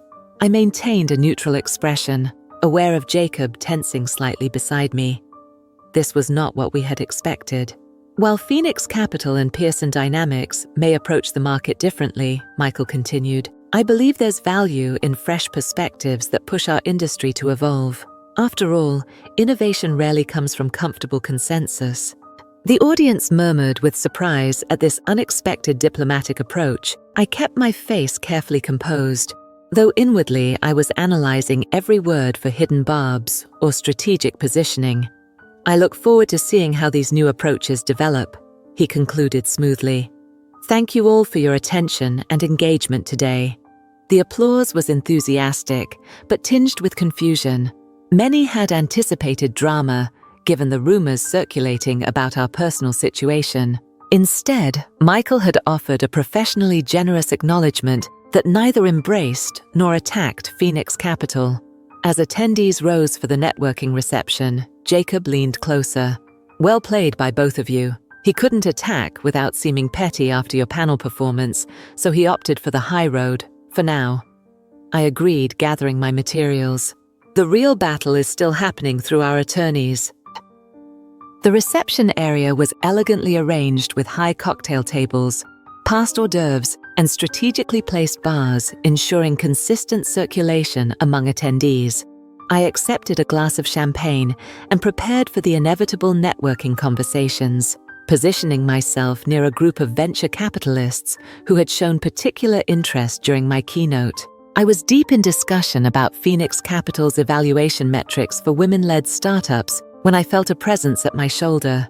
Without turning, I knew it was Michael. The subtle cologne he favored, and the particular quality of silence that fell over our immediate vicinity, announced his arrival as clearly as a herald's trumpet. Jenny, he said simply, his voice carefully modulated to convey nothing beyond professional courtesy. Impressive keynote this morning. I turned to face him, equally composed. Thank you, Michael. Your closing remarks were quite diplomatic. We've always been better at public performance than private communication, haven't we? The question held a hint of genuine reflection beneath its polished surface. Around us, financial professionals pretended not to eavesdrop, while hanging on every word of this unexpected interaction between estranged spouses at the center of industry gossip. Perhaps that's been part of the problem, I acknowledged, keeping my tone even. Speaking of communication, I believe our attorneys are handling the necessary discussions now. Michael's smile didn't reach his eyes. Yes, the lawyers, always so efficient at translating human relationships into contractual disputes. He glanced around at our attentive audience before continuing in a lower voice. Lancaster Group, Jenny. Really? They recognized Phoenix Capital's value immediately, I replied simply, and they've been refreshingly supportive of my professional capabilities. Something flashed in Michael's eyes, regret perhaps, or realization. Before he could respond, Jacob Harris appeared at my side with impeccable timing. Jenny, there's someone I'd like you to meet. The CFO of Westland Ventures is interested in discussing potential collaboration. He nodded cordially to Michael. Reynolds, excellent closing remarks, very diplomatic. The subtle emphasis wasn't lost on Michael, whose jaw tightened almost imperceptibly. Harris, he said coolly, I see Lancaster as wasting no time capitalizing on personal situations. Not at all, Jacob replied smoothly. We simply recognize exceptional talent, something Pearson might have benefited from doing sooner. He turned to me. Shall we? Westland doesn't make themselves available often. I nodded, offering Michael a polite smile. If you'll excuse me, I'm sure our attorneys will be in touch. As Jacob led me away, I could feel Michael's gaze following us across the room. This public interaction had established the new professional dynamic between us, courteous but distant, with the undercurrent of our personal conflict carefully contained beneath a veneer of business etiquette. Round one to Phoenix Capital, Jacob murmured as we approached the Westland executives. But Michael Reynolds isn't known for accepting defeat gracefully. This wasn't about winning or losing, I corrected him quietly. It was about establishing Phoenix Capital as a legitimate entity, independent of my personal situation. "And you've done that brilliantly," Jacob agreed. "Now comes the real challenge, delivering on the promises your keynote made. The financial world is watching, Jenny. What will Phoenix Capital show them?" It was a fair question, perhaps the most important one. I had successfully navigated the symposium, neutralized Michael's potential attack, and introduced Phoenix Capital to the financial community. But speeches and panels were just the beginning. Now came the real work of building a successful advisory firm that could truly change how women entrepreneurs accessed capital. As the evening progressed, I moved purposefully through the reception, collecting business cards, scheduling follow-up meetings, and solidifying connections with potential clients and partners. Each conversation represented another thread in the professional network I was weaving, a network entirely my own, not borrowed from or dependent on Michael's position. By the time the reception concluded, I had accumulated more promising contacts in one day than Michael had introduced me to in 12 years of marriage. The irony wasn't lost on me.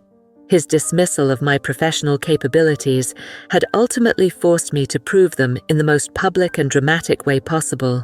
Outside the hotel, Olivia was waiting with our car, eager for details about the day's events. As we drove away from the Wellington, I caught a glimpse of Michael standing alone by the valet station, watching our departure with an unreadable expression. "So," Olivia prompted once we were underway, "how did it go?" "Crystal texted me that you completely neutralized Michael's planned attack." "It went surprisingly well," I admitted, finally allowing myself to relax slightly. "Phoenix Capital is officially on the map. We have meetings scheduled with 3 venture capital firms, a potential partnership with Westland Ventures, and the Lancaster agreement is finalized." "And Michael?" I considered the question, remembering the complex emotions that had flickered across his face during our brief interaction. "Michael is recalculating. For possibly the first time in our relationship, he's seeing me as a professional equal rather than a supportive accessory." "Good," Olivia declared emphatically. "It's about time. Though I'm surprised he didn't fight harder today." "Today was just the public skirmish," I reminded her. "The real battle is happening through our attorneys. Michael won't concede anything valuable without a fight. Not the house, not financial assets, and certainly not his professional reputation." As if summoned by this observation, my phone buzzed with a text from Marcus Blackwell. "Michael's counsel has requested emergency hearing to freeze Phoenix Capital assets, pending full financial disclosure. Preparing counter-motion. Will call in morning with details." I showed the message to Olivia, who sighed in frustration. "So much for professional courtesy. He's going straight for your business." "Of course he is," I replied, unsurprised. "Phoenix Capital represents not just financial independence, but a direct challenge to the narrative he's constructed about me for 12 years. He can't allow it to exist without admitting he was wrong." "And the Porsche?" Olivia asked. "His attorneys are demanding full compensation for the unauthorized sale of valuable property," I quoted from the latest legal filing. "Marcus is countering with my calculations of foregone career earnings during our marriage." Olivia shook her head in amazement. "When you decided to reclaim your independence, you certainly didn't do it halfway."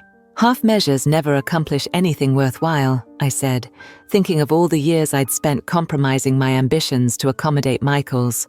"Sometimes you have to sell the Porsche to fund the future you deserve." The following morning began with an urgent call from Marcus Blackwell, his normally composed voice tinged with rare excitement. "Jenny, you're not going to believe this. Michael's emergency motion to freeze Phoenix Capital's assets has backfired spectacularly." I sat up straighter in Olivia's guest bed, instantly alert. "What happened?" "Judge Herman is presiding over your case.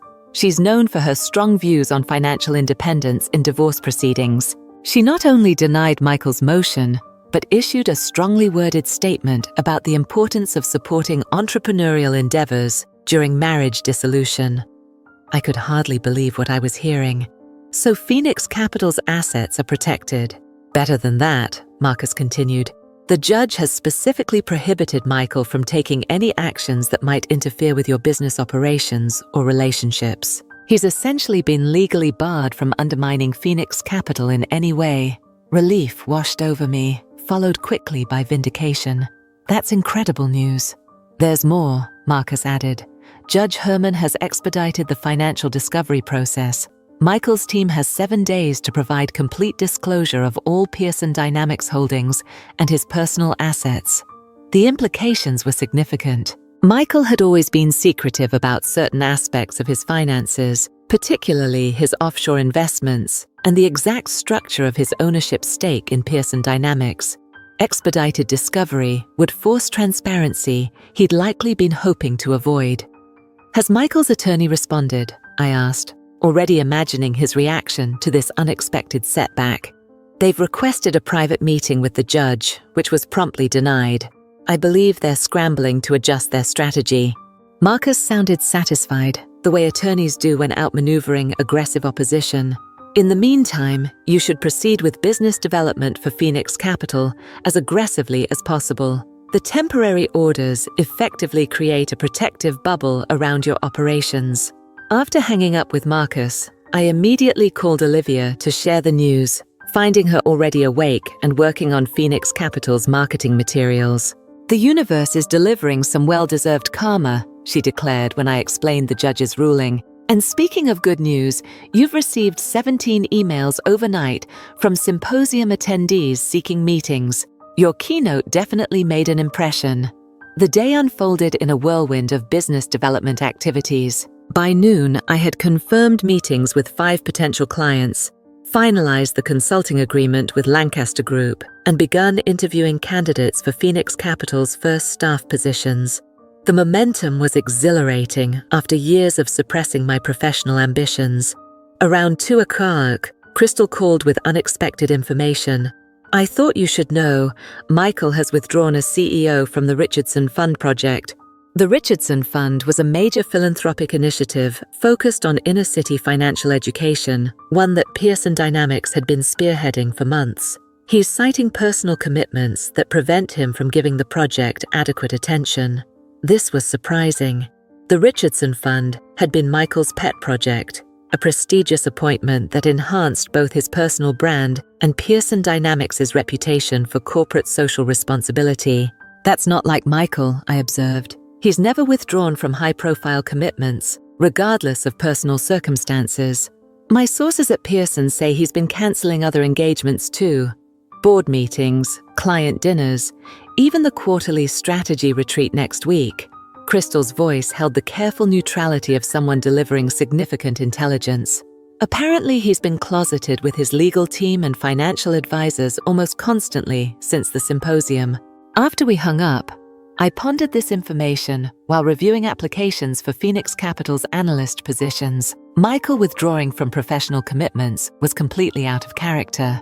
Throughout our marriage, he had prioritized work above everything, including our relationship.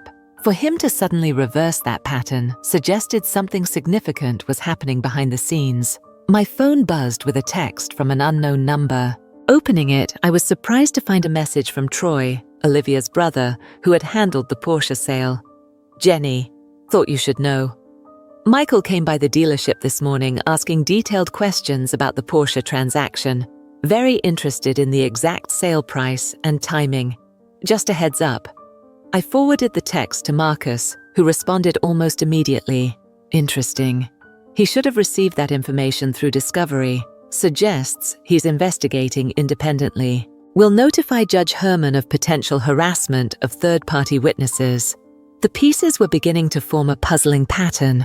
Michael withdrawing from professional commitments, investigating the Porsche sale outside proper legal channels, meeting continuously with his legal and financial teams. Something wasn't adding up. That evening, as Olivia and I were celebrating the successful first week of Phoenix Capital over takeout in her apartment, my phone rang with a call from Gracie, Michael's executive assistant. Jenny, I'm sorry to call so late, she began, her voice hushed, as if she were somewhere she might be overheard. I don't know if this means anything, but Michael has been acting strangely since the symposium. Strange how? I asked, putting the call on speaker so Olivia could hear.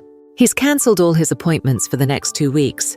He's had the financial team pulling records going back years, and yesterday he asked me to compile a complete list of every investment Pearson made based on your suggestions, client events you attended, people you introduced him to, conversations where you provided insight. I exchanged a bewildered look with Olivia. That's unexpected. Did he say why? No, but he seemed almost frantic. I've never seen him like this, not even during the financial crisis. After thanking Gracie for the information, I sat in contemplative silence, trying to make sense of Michael's behavior. What do you think it means? Olivia finally asked. I'm not sure, I admitted, but something has him rattled. Something beyond our divorce or Phoenix Capital's launch. The mystery deepened the following day when Jacob Harris called with news from Lancaster Group's financial intelligence network. Our analysts have picked up unusual trading patterns in Pearson Dynamics stock, he reported. Several major shareholders have been quietly reducing their positions over the past 48 hours. Selling Pearson stock? Why? This was alarming news. Pearson Dynamics had been a stable performer for years, rarely experiencing significant shareholder movement. Unclear, Jacob replied, but it coincides with rumors that Michael has been seeking emergency capital infusions for certain Pearson holdings. Nothing confirmed, but our market intelligence team is monitoring closely. I thanked Jacob for the information, then immediately called Marcus to share these developments. This adds context to his aggressive move to freeze Phoenix Capital's assets. Marcus observed thoughtfully. If Pearson Dynamics is experiencing financial difficulties, Michael may be concerned about asset division in the divorce. The expedited discovery could expose vulnerabilities he's been concealing. Should we be concerned about the Porsche proceeds? I asked, suddenly worried that Michael's financial issues might somehow threaten Phoenix Capital's funding. No, those funds are protected by the judge's order. But this does suggest we should accelerate our timeline for financial disclosure from Michael's side. I'll file a motion this afternoon. The situation grew more intriguing when Crystal called later that day with what she described as confidential but reliable information about Pearson Dynamics. The Nakamura deal was bigger than anyone realized, she explained. Apparently, Michael had leveraged significant company assets on the assumption it would close successfully. When Lancaster outbid them, it created a cascading liquidity problem that he's been hiding from the board. The timing suddenly clicked into place. Our anniversary dinner, I realized. He wasn't celebrating a successful closing, he was hiding from the fallout of a catastrophic failure. Exactly. And now, with the divorce proceedings shining a spotlight on Pearson's finances, he can't keep it hidden much longer. I spent the next few hours reviewing everything I knew about Pearson Dynamics' financial structure, drawing on both my MBA education and the countless conversations I'd overheard during business dinners at our home. Michael had always been proud of his innovative approach to leveraging company assets for major acquisitions, an approach I had privately considered excessively risky during market volatility. Had the Nakamura failure exposed structural weaknesses in Pearson's financial foundation, it would explain Michael's frantic behavior, his withdrawal from public commitments, and his desperate attempt to freeze Phoenix Capital's assets before his own financial house of cards collapsed. The irony was almost too perfect. While Michael had dismissed my financial acumen for years, it might be my understanding of his business model that now gave me the upper hand in our divorce proceedings. I called Marcus again, sharing my analysis of Pearson's potential vulnerabilities based on what I knew about their leveraging strategies. This is extremely valuable insight, Jenny, he said after I'd finished explaining. If you're correct about the structural issues, the timing of our financial discovery couldn't be better.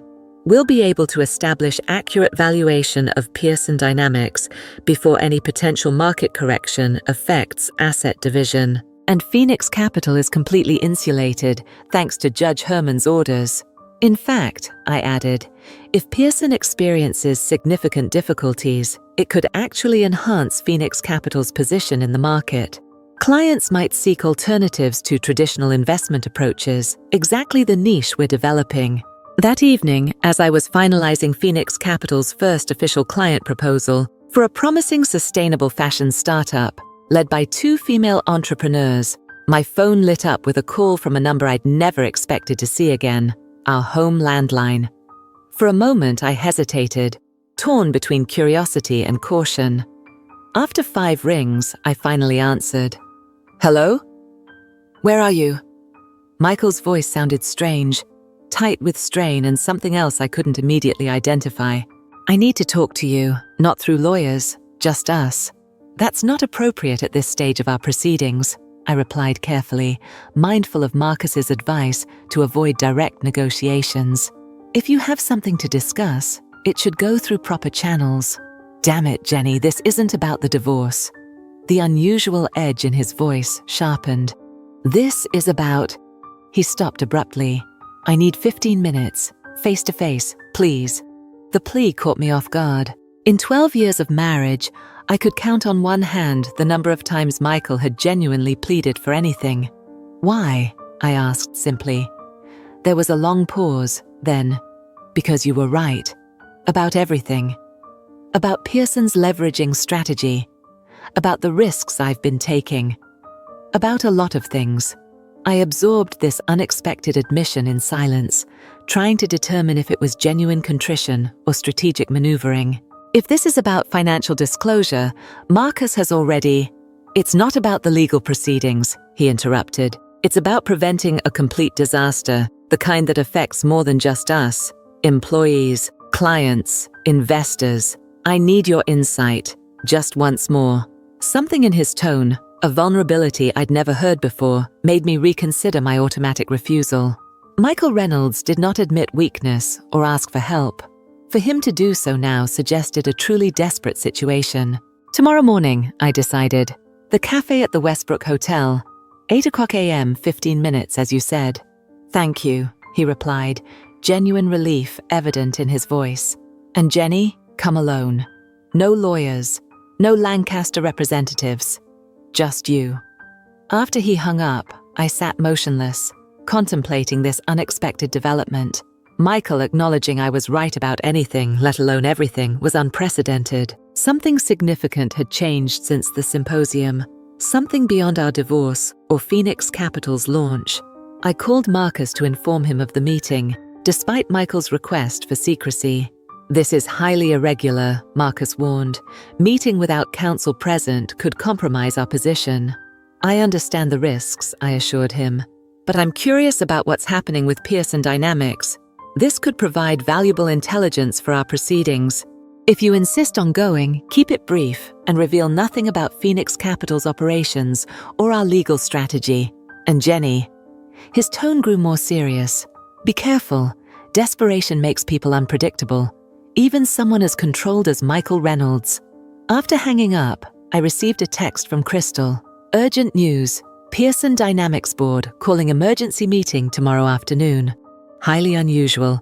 Watch yourself with Michael. The pieces were falling into place, revealing a picture I hadn't anticipated. When I sold the Porsche to fund Phoenix Capital, Michael wasn't just fighting our divorce or my professional emergence. He was battling for his corporate survival. The irony was almost too perfect. While I had been building Phoenix Capital from the ground up, Michael's carefully constructed business empire was potentially crumbling, due to exactly the kind of reckless leveraging I had cautioned against during our marriage. As I prepared for bed in Olivia's guest room, I couldn't help but wonder what tomorrow's meeting would reveal. Michael had always been a masterful strategist. Was this genuine desperation or another calculated move in our ongoing chess match? Either way, I would approach our meeting with the same clear-eyed pragmatism that had guided Phoenix Capital's creation. Michael might have finally recognized my financial acumen, but that didn't mean I would allow him to use it at my expense. The woman who had once subordinated her ambitions to his convenience no longer existed. In her place stood the founder of Phoenix Capital, ready to listen, but no longer willing to sacrifice her interests for his benefit. Sleep eluded me that night despite my exhaustion. I lay awake in Olivia's guest room, staring at the ceiling as I mentally prepared for my meeting with Michael. What could be so dire that he would reach out directly, bypassing our attorneys and admitting he needed my help? The Michael I knew would rather suffer in silence than acknowledge any weakness, particularly to me. Around 3 a.m, I gave up on sleep altogether and moved to the living room with my laptop, If I was going to meet Michael in 5 hours, I wanted to be fully informed about Pearson Dynamics' current situation. I searched financial news sites, investment forums, and business blogs for any hints of trouble. The public information revealed nothing alarming. Stock prices had dipped slightly, but not dramatically, and there were no official announcements of restructuring or leadership changes. Whatever was happening remained behind closed doors for now. I shifted my focus to what I personally knew about Pearson's financial structure, particularly their approach to leveraging assets for major acquisitions. Michael had always favored an aggressive strategy, using existing client accounts as collateral for expansion moves. It was legally permissible, but ethically questionable and extremely risky if a major deal fell through, like the Nakamura deal. A theory began forming in my mind, one that connected Michael's increasingly erratic behavior, the emergency board meeting, and his desperate outreach to me. I opened a new document and began mapping out possible scenarios, drawing on my MBA training and years of overhearing Michael's business discussions. By dawn, I had developed a plausible hypothesis about Pearson Dynamics' current crisis, one that would explain why Michael suddenly valued my financial insight after years of dismissing it. I showered and dressed with particular care, choosing a sleek charcoal suit that conveyed authority without flashiness. Today wasn't about impressing Michael, but about meeting him as an equal, professionally, intellectually, and strategically. Olivia emerged from her bedroom as I was applying the finishing touches to my makeup. "You look ready for battle," she observed, yawning as she headed for the coffee maker. "More like a high-stakes negotiation," I replied, checking my reflection one final time. Michael doesn't ask for help unless he's truly desperate, which means he'll be vulnerable but also potentially unpredictable. "Be careful," Olivia cautioned, echoing Marcus's warning from the previous evening. Michael's never handled vulnerability well, and he's had his entire world upended in the span of a week. His marriage, his car, his company. "I'll be careful," I promised, gathering my portfolio and phone. "This isn't about rekindling anything. It's about understanding what's happening with Pearson Dynamics before it potentially impacts our divorce proceedings." "And if he's genuinely in trouble?" Olivia asked, studying me over the rim of her coffee mug. I paused at the door, considering the question seriously. "Then I'll listen and decide based on the facts, not emotions or history." The Westbrook Hotel was a discreet establishment favored by business executives for confidential meetings, neutral territory where Michael and I were unlikely to encounter mutual acquaintances. I arrived 15 minutes early, choosing a corner table in the cafe that offered privacy without isolation. At precisely 8 o'clock a.m., Michael walked in. The change in him since the symposium was subtle but noticeable to someone who had studied his expressions for 12 years. Dark circles shadowed his eyes, and his normally impeccable suit showed signs of hasty preparation. He scanned the cafe, his gaze settling on me with an emotion I couldn't quite identify, relief, perhaps, or resignation. "Thank you for coming," he said, as he took the seat across from me. His voice held none of its usual commanding confidence. 15 minutes, I reminded him, placing my phone on the table with its timer visible. "That's what we agreed to." He nodded, accepting the boundary. "I'll get straight to the point. Pearson Dynamics is facing a liquidity crisis following the Nakamura failure. The leveraging strategy I've used for expansion has created a vulnerability that could trigger a cascading collapse if certain conditions align." I maintained a neutral expression, though inwardly I was startled by his bluntness. "Why tell me this? It seems like information that should remain confidential within Pearson." "Because you warned me about this exact scenario 3 years ago at the Harrington dinner." He ran a hand through his hair, a gesture of frustration I'd rarely seen from him. "Remember, you said my approach to collateralizing client accounts for acquisition leverage was creating a house of cards."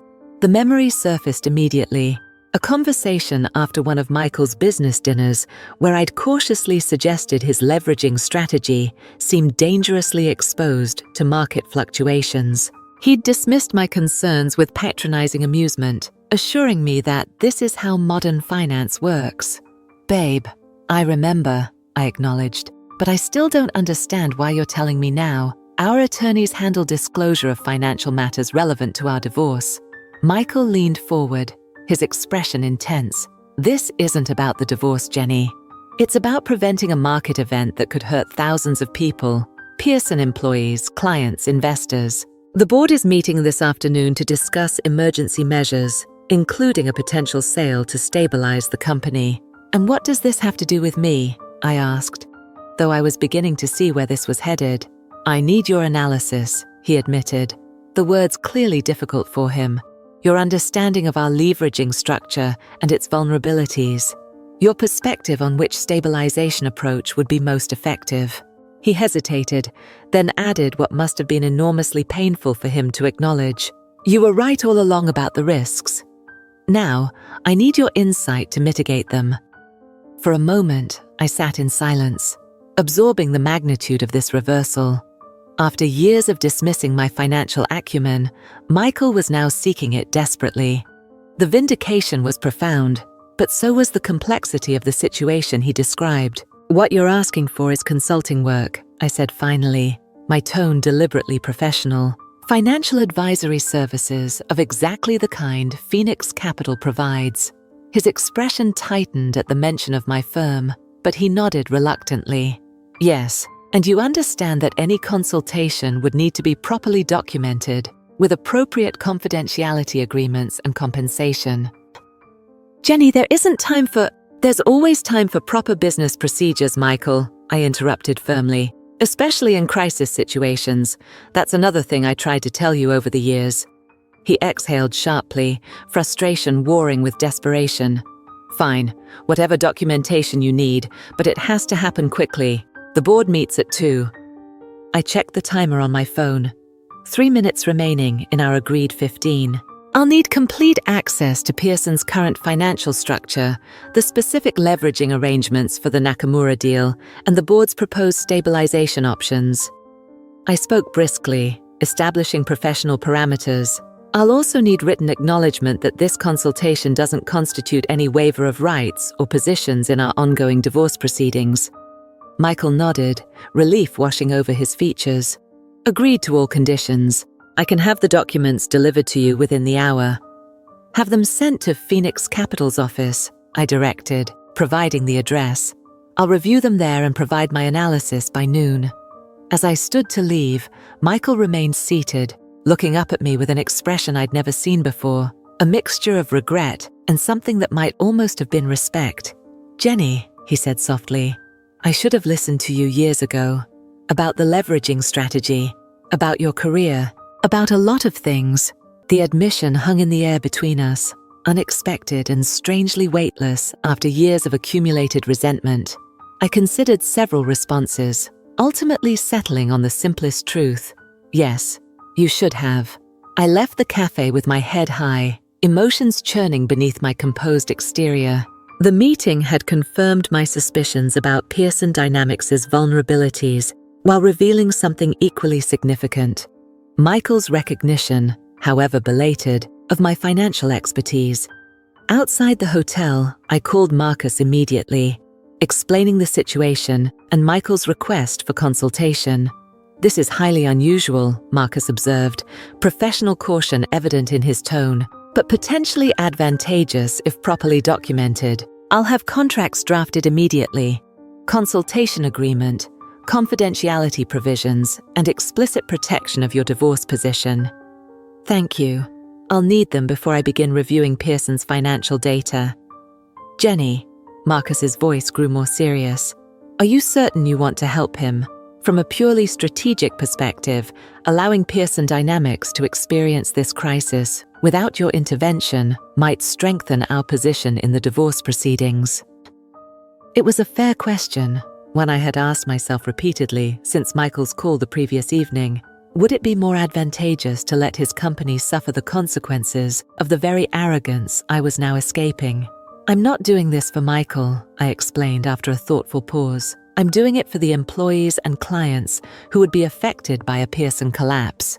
And frankly, I'm doing it for Phoenix Capital. Successfully consulting on a crisis of this magnitude would establish my firm's credentials more effectively than any marketing campaign. Marcus chuckled appreciatively. Turning adversity into opportunity. Well played. I arrived at Phoenix Capital's office to find Olivia already there, concern etched on her face. What happened with Michael? You've been unusually quiet since the meeting. I briefed her on the situation with Pearson Dynamics and my agreement to provide crisis consultation, watching her expression shift from worry to amazement. Let me get this straight, she said when I finished. Michael, the man who's been dismissing your financial insights for 12 years, is now desperately seeking them to save his company. Ironic, isn't it? I acknowledged, settling behind my desk to prepare for the impending document delivery. The ultimate vindication would be saving Pearson from the very crisis I warned him about. Assuming you want to save it, Olivia noted pointedly, you're under no obligation to rescue Michael from his own bad decisions. I considered her words carefully. The truth was more complicated than simple revenge or vindication. Despite everything, I didn't wish to see a company employing hundreds of people collapse due to leadership mistakes. And professionally, successfully advising on Pearson's crisis would establish Phoenix Capital as a serious player in the financial advisory space. This isn't about saving Michael, I explained. It's about demonstrating exactly what he's been dismissing all these years, my capability to analyze complex financial structures and develop effective solutions. Phoenix Capital's entire business model is based on recognizing undervalued assets and potential. If I can identify a viable path forward for Pearson Dynamics, it proves our methodology works. Olivia studied me for a moment, then nodded slowly. Using Michael's crisis to validate your business approach. That's either brilliant strategy or remarkable forgiveness. Strategy, I confirmed without hesitation. Though not against Michael personally, against the systemic undervaluation of women's financial acumen that he represents.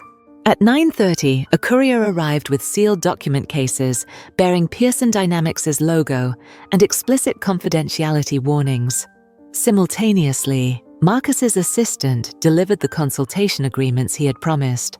I signed the legal documents first, ensuring that my position in the divorce proceedings was protected regardless of the outcome of my consultation. Then, with Olivia handling incoming calls and visitors to maintain my focus, I opened the Pearson documents and began my analysis. What I found confirmed my worst suspicions about Michael's leveraging strategy. The Nakamura deal had been positioned as the cornerstone of an ambitious expansion plan, with multiple client accounts and company assets collateralized against its successful completion. When Lancaster Group outbid Pearson, the entire structure became precarious, creating potential cascade effects that could trigger covenant violations across multiple financing arrangements. The board's proposed solutions, primarily seeking emergency capital infusion from outside investors or selling controlling interest to a larger firm, addressed the symptoms but not the fundamental structural issue.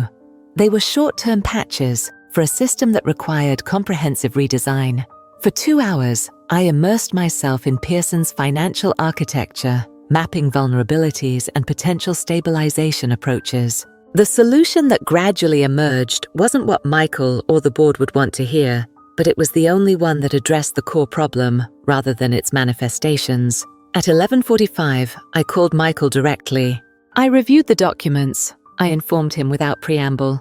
The situation is as serious as you indicated, but the board's proposed solutions are inadequate. They treat symptoms while ignoring the disease. What do you recommend? His voice was tense but attentive, in a way it had never been when I'd offered financial observations during our marriage. A complete restructuring of Pearson's leveraging approach, beginning with the immediate unwinding of cross-collateralized positions, bintis, that create cascade risk. It will require selling certain non-core assets and temporarily reducing shareholder returns, but it addresses the structural vulnerability rather than simply postponing collapse. There was a long silence on the line. The board won't like it, he finally said, especially the dividend reduction. No doubt, I agreed, but they'll like bankruptcy even less. I'm sending my complete analysis now, including implementation steps and projected timelines. The key is transparency with major stakeholders. Attempting to conceal the restructuring will only trigger the market panic you're trying to avoid. Transparency has never been Pearson's strong suit, Michael noted with unexpected self-awareness. Perhaps that's part of the problem, I suggested, keeping my tone professional despite the personal implications. Stability built on obfuscation is inherently fragile. As we concluded the call, Michael cleared his throat awkwardly. Jenny, thank you for doing this. Despite everything, Phoenix Capital is fortunate to have you as its founder. The acknowledgement, so long withheld during our marriage, landed with surprising weight. It's what we do, I replied simply. Identify undervalued assets and unlock their potential. After sending my analysis to Michael, I sat alone in my office, a strange mix of emotions washing over me. Professional satisfaction at having successfully analyzed a complex financial crisis, vindication that Michael had finally recognized capabilities he'd dismissed for years, and an unexpected sense of closure regarding our marriage. In helping Pearson Dynamics navigate its crisis, I had demonstrated more conclusively than any argument could have that Michael had been wrong to dismiss my financial acumen. The very expertise he had discouraged me from developing had now become his company's potential salvation. The Porsche sale that had initially seemed like an act of rebellion had set in motion a chain of events leading to this moment of perfect clarity. By funding Phoenix Capital, it had created the very entity through which I could now demonstrate my value to the financial world, including to the man who had failed to see it for 12 years. I spent the remainder of the afternoon handling Phoenix Capital's growing client inquiries, deliberately focusing on business development rather than wondering about Pearson Dynamics' board meeting. Whatever decision they made regarding my recommendations was now in Michael's hands. My responsibility had ended with delivering the analysis. At precisely 5:30 p.m., my phone rang with Michael's number. "The board approved your restructuring plan," he announced without preamble. It wasn't unanimous, but the majority recognized it as the only viable long-term solution. "That's encouraging," I replied, maintaining professional detachment despite my curiosity. "Will you be leading the implementation?" There was a pause before Michael answered. "No. The board has requested that I step down as CEO during the restructuring process. They feel new leadership would better facilitate the transparency requirements you outlined." The news was surprising but not entirely unexpected. Michael's leadership style had always emphasized achievement over process, results over methodology. A restructuring that required systematic unwinding of complex leveraging arrangements would demand patience and attention to detail that weren't his natural strengths. "I see," I said carefully. "And their choice for interim leadership. That's actually why I'm calling." Michael's voice took on an odd quality, hesitant yet determined. "The board has authorized me to approach you with an offer. They want Phoenix Capital to oversee the restructuring process, with you personally serving as special advisor to the interim CEO. I nearly dropped the phone in shock. "Me?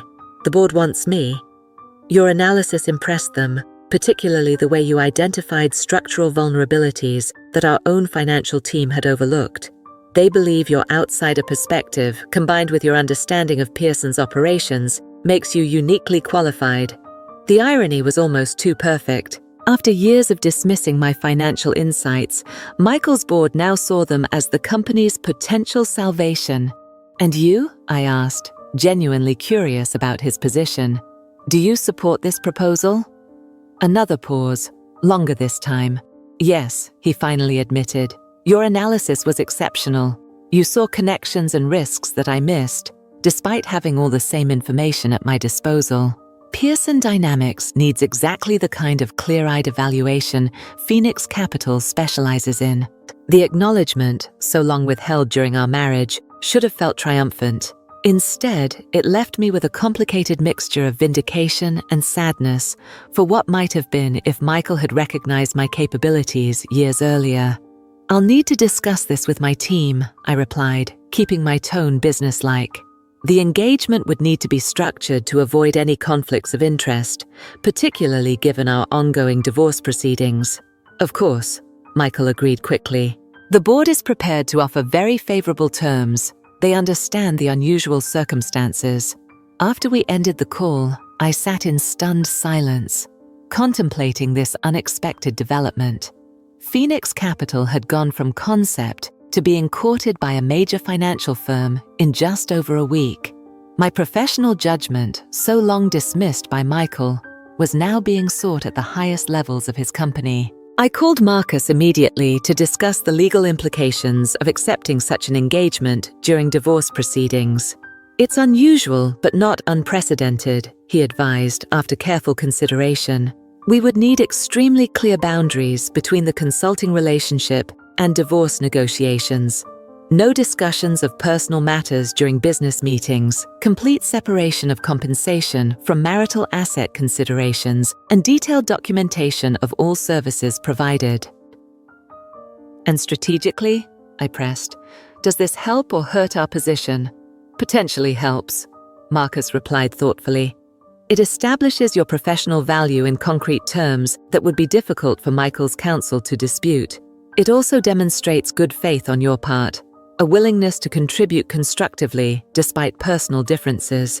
Next, I called Jacob Harris at Lancaster Group to ensure our consulting agreement wouldn't be compromised by working with Pearson Dynamics. "Actually, this could be advantageous for all parties," Jacob suggested after I explained the situation. Lancaster's interest in Nakamura wasn't to damage Pearson, merely to secure a valuable acquisition. A stable Pearson Dynamics benefits the entire financial ecosystem, including Lancaster.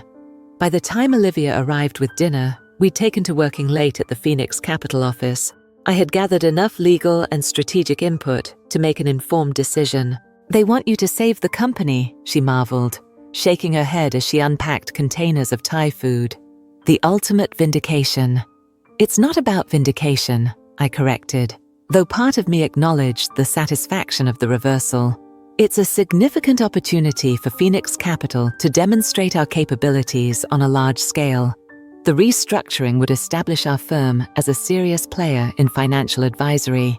Plus," Olivia added with a hint of mischief, "you'd be Michael's boss, essentially." I laughed despite myself.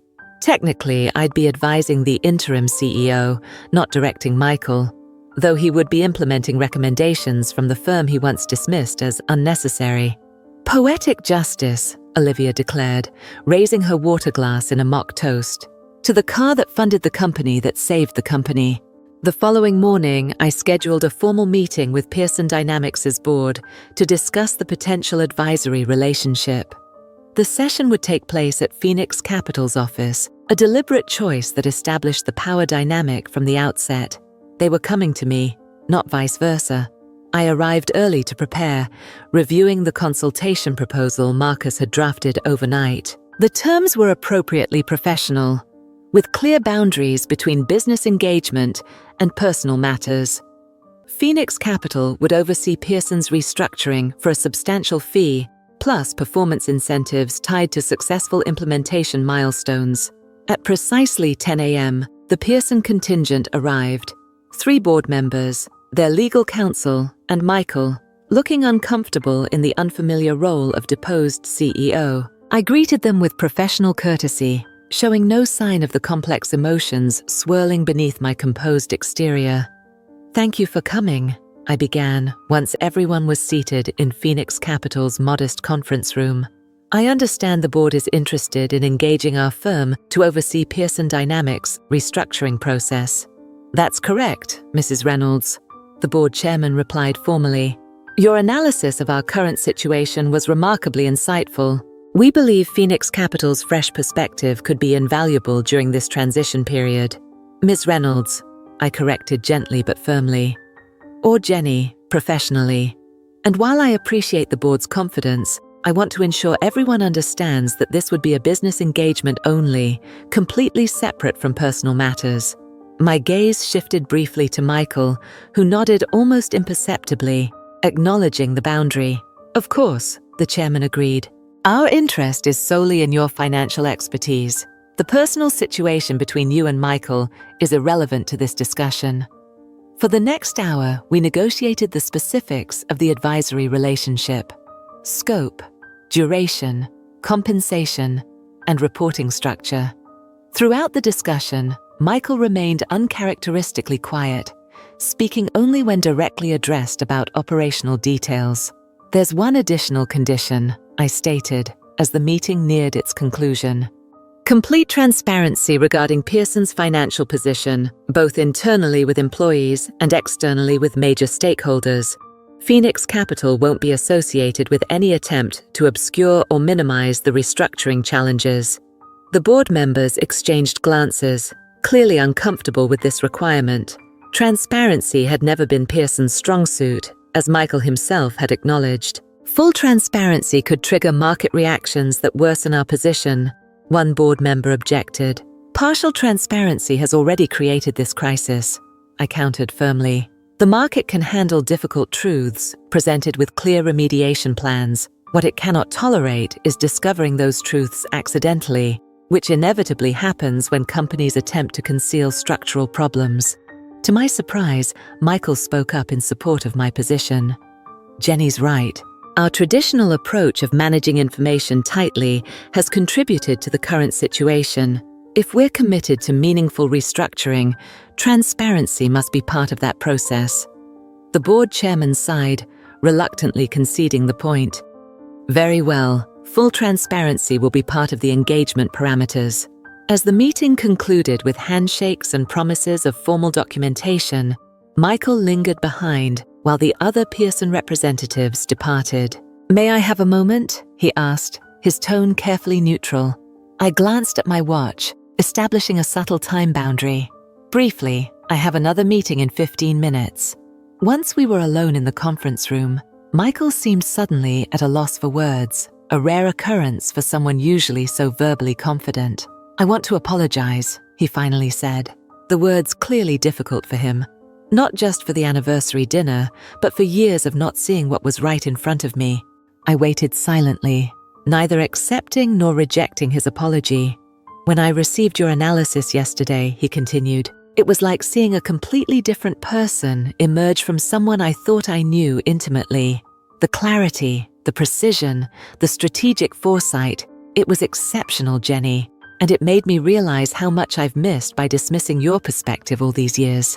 The acknowledgement, so long withheld, landed with unexpected weight. For a moment, I allowed myself to imagine an alternate timeline where Michael had recognized my capabilities years ago, where we had built something meaningful together as true partners rather than as a successful executive and his supportive spouse. "Thank you for saying that," I replied simply. "It means something to hear it, even now." "Is there any chance," he began, then stopped, reformulating his question. "The divorce proceedings, are they definitive?"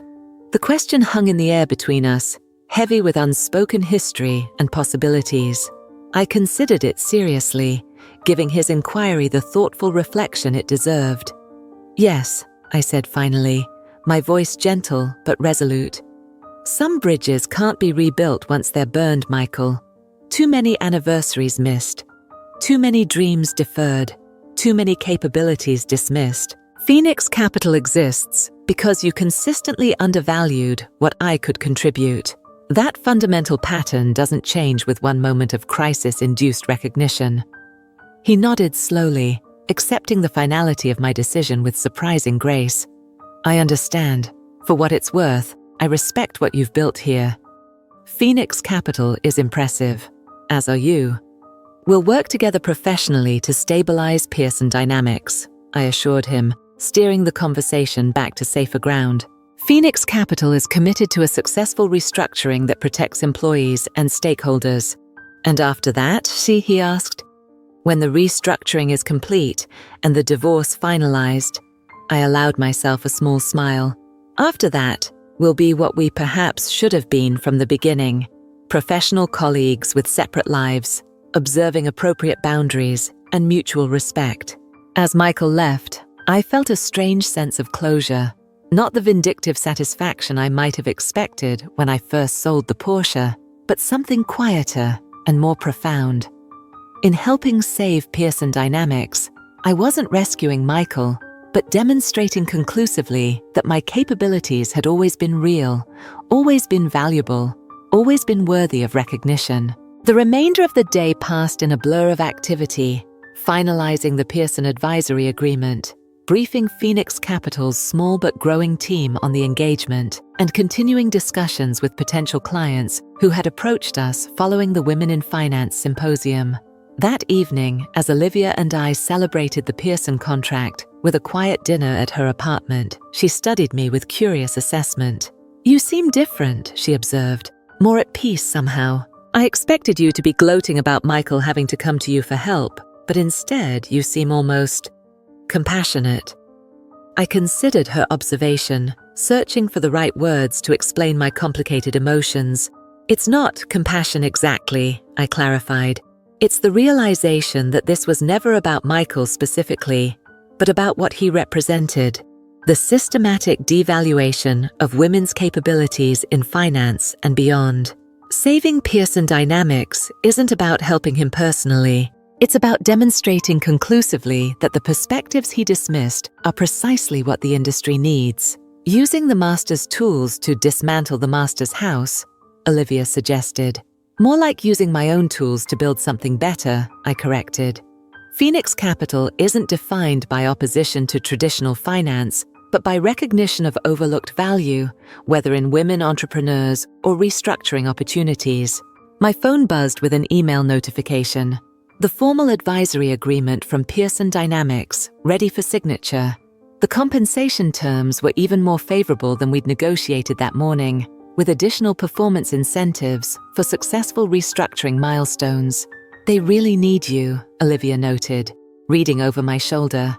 "They need what I've always had to offer," I amended, "the capacity to see connections others miss and value what others dismiss. It just took selling Michael's Porsche for them to finally notice."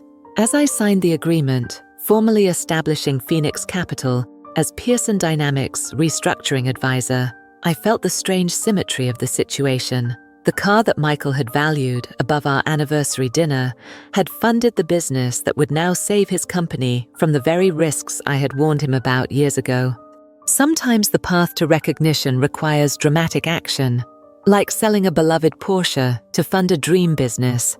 And sometimes that dream business becomes exactly what's needed to solve problems created by those who dismissed it as unnecessary in the first place. The next few weeks unfolded in a whirlwind of activity as Phoenix Capital began implementing Pearson Dynamics' restructuring plan. I assembled a small but highly effective team, bringing on 2 experienced financial analysts and a restructuring specialist to manage the day-to-day aspects of the engagement, while I focused on strategic direction and stakeholder communication. Michael, despite his official removal as CEO, remained involved as a board member and institutional knowledge resource. Our interactions maintained strict professional boundaries, focused exclusively on business matters, with no reference to our personal history or ongoing divorce proceedings.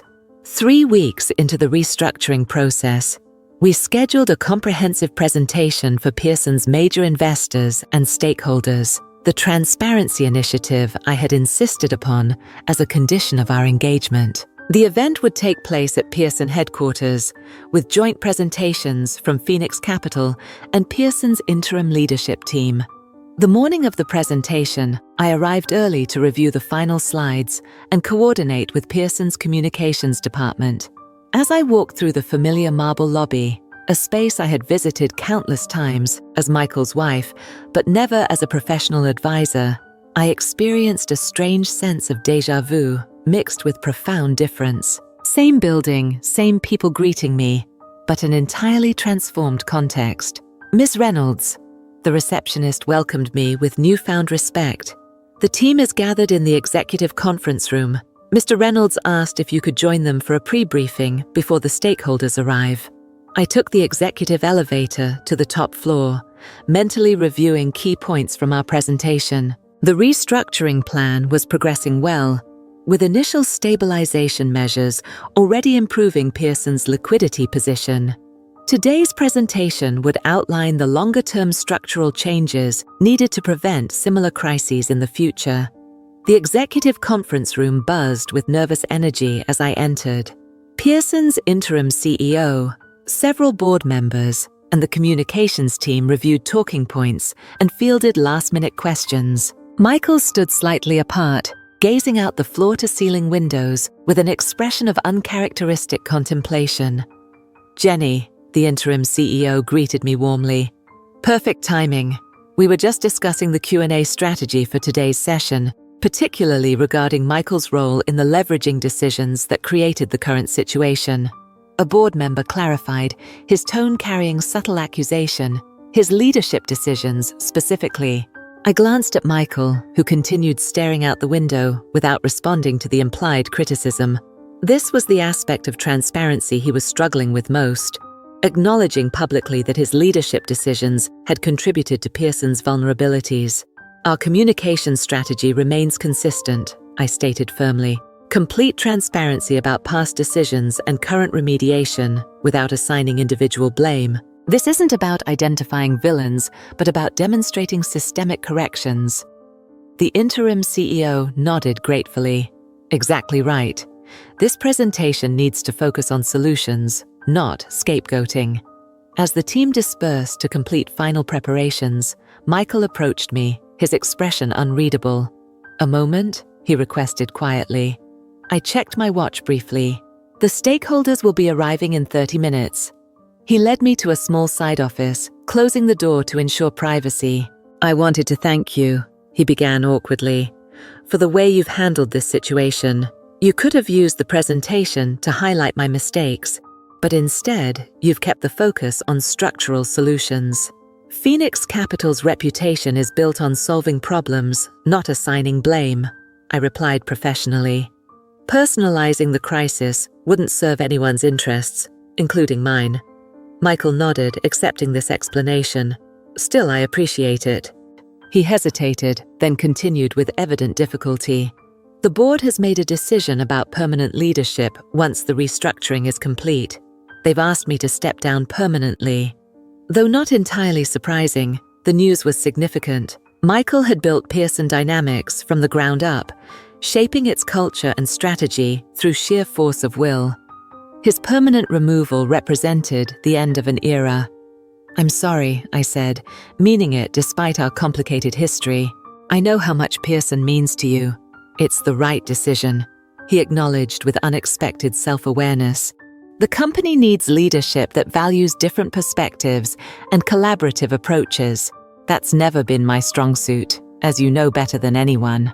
An uncomfortable silence fell between us, heavy with unspoken history and mutual recognition of patterns too deeply established to change. "You're building something remarkable with Phoenix Capital," Michael finally said, his tone carrying genuine respect. "The team, the methodology, the results you're already showing. It's impressive, Jenny.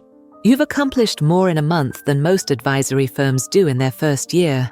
The compliment, delivered without qualification or condescension, felt surreal after years of hearing my capabilities subtly minimized. "Thank you," I replied simply. It helps to have been preparing for it, consciously or unconsciously, for the past decade. Something flickered in Michael's expression. Regret, perhaps, or the painful recognition of opportunities missed through his own blindness. "I should have seen it," he admitted quietly. "Your potential, your capabilities, they were always there. I just couldn't see past my own ego to recognize them." This moment, Michael at his most vulnerable, finally acknowledging the fundamental flaw in how he had perceived me, should have felt triumphant. Instead, it carried a bittersweet quality, arriving too late to salvage what we had once been to each other. "We should join the others," I said gently, redirecting us to the professional task at hand. "The stakeholders will be arriving soon." The presentation itself unfolded with precision and transparency. Phoenix Capital's analysis was presented clearly, the restructuring plan outlined in comprehensive detail, and the necessary changes to Pearson's leveraging strategy explained without finger-pointing or blame assignment. When the Q&A session began, however, the focus inevitably turned to leadership accountability. "Mr. Reynolds," one major shareholder addressed Michael directly, "given that these high-risk leveraging strategies were implemented under your leadership, how can investors trust that Pearson has truly learned its lesson?" The room fell silent, all eyes turning to Michael. This was the moment of reckoning. How would he respond to this direct challenge to his leadership decisions? Michael rose slowly, approaching the podium with the confident bearing I had witnessed countless times at corporate events. But as he began speaking, I noticed something different, a humility that had never before characterized his public persona. "That's a fair question," he acknowledged, making direct eye contact with the shareholder. "The leveraging strategies that created our current vulnerability were implemented under my direction, against the advice of several colleagues who correctly identified the inherent risks." A murmur rippled through the audience at this unexpected admission. One of those voices belonged to Jenny Reynolds. Michael continued, gesturing toward me. 3 years ago, she specifically cautioned against the cross-collateralization approach we used for acquisitions like Nakamura. I dismissed her concerns, a mistake that nearly cost this company its future. The revelation hung in the air, creating a moment of perfect clarity for everyone present. Michael Reynolds, legendary for his unwavering confidence, was publicly acknowledging a fundamental misjudgment. This is why the board's decision to bring in Phoenix Capital as restructuring advisor is so critical, he concluded. It represents not just financial expertise, but a willingness to value perspectives that challenge conventional thinking, something my leadership often failed to do. As Michael returned to his seat, I caught his eye briefly, acknowledging the significance of what he had just done. In that public admission, he had reached the peak moment of his character arc, recognizing and taking responsibility for the fundamental flaw that had defined both his leadership style and our marriage. The remainder of the Q&A session proceeded smoothly, with investors expressing cautious support for the restructuring plan and Phoenix Capital's oversight role. By the time the presentation concluded, Pearson Dynamics' stock had stabilized, indicating the market's tentative approval of our transparency initiative. As the stakeholders filed out, Michael approached me one final time. "Dinner tonight?" he asked quietly. "To discuss next steps for the restructuring." I shook my head gently but firmly. "I think we've covered everything necessary in the presentation. My team will follow up with implementation timelines tomorrow." "Of course," he accepted, disappointment flickering briefly across his features. "Professional boundaries," I confirmed. "Phoenix Capital will continue supporting Pearson's restructuring as outlined in our agreement, but personal entanglements would only complicate the process." As I gathered my materials to leave, Michael asked one final question. "The Porsche, was it worth it? Using it to fund Phoenix Capital?" I paused, considering the unexpected query. "The Porsche was just a car, Michael. What it funded was infinitely more valuable. Not just a business, but the recognition of what I'm capable of building." He nodded slowly, accepting this truth. "For what it's worth, I'd make the same trade now, the car for what you've created. No contest." As I walked away from Pearson headquarters that afternoon, I realized Michael had reached the zenith of his character development, acknowledging both his mistakes and my value with a clarity he had never shown during our marriage. It was, in many ways, the peak moment of our antagonist, recognizing too late the treasure he had failed to appreciate until it was irrevocably beyond his reach. The day after the stakeholder presentation, I arrived at Phoenix Capital's office to find an elaborate flower arrangement waiting on my desk. The card simply read, "Thank you for saving what I built while building something even better. M." I placed the flowers on the reception desk for everyone to enjoy. The gesture was thoughtful, but maintaining appropriate boundaries remained essential for both Phoenix Capital's professional reputation and my own emotional clarity. Olivia arrived moments later, eyeing the flowers curiously. "From Michael?" I nodded, already focusing on the day's agenda. "A thank you for yesterday's presentation, nothing more." "And the divorce proceedings, any movement there?" "Actually, yes." I handed her the document I'd received from Marcus Blackwell the previous evening. "Michael has agreed to an uncontested settlement, full financial disclosure, equitable asset division, and a clear acknowledgement of Phoenix Capital as my separate property." Olivia's eyebrows rose in surprise. "That's unexpectedly reasonable." "No fighting over the Porsche proceeds." "None. He's acknowledged it as a legitimate business investment, not a vindictive action. I couldn't keep a hint of amazement from my voice. Marcus says it's the most straightforward high-net-worth divorce he's handled in 20 years. People can surprise you, Olivia observed thoughtfully. Even Michael Reynolds. Before I could respond, Jacob Harris from Lancaster Group arrived for our scheduled meeting. As Olivia excused herself, Jacob settled into the visitor's chair with his characteristic directness. Impressive performance at the Pearson stakeholder presentation, he began. You've accomplished what many thought impossible, saving the company while maintaining your own firm's independence and integrity. Thank you. It's been an interesting challenge. Which brings me to the purpose of my visit. Jacob leaned forward, his expression shifting to business mode. Lancaster Group would like to expand our relationship with Phoenix Capital beyond the current consulting agreement. We're prepared to offer a substantial investment to help you scale more rapidly. The offer was unexpected, but not entirely surprising. Phoenix Capital's success with Pearson's restructuring had generated significant industry attention.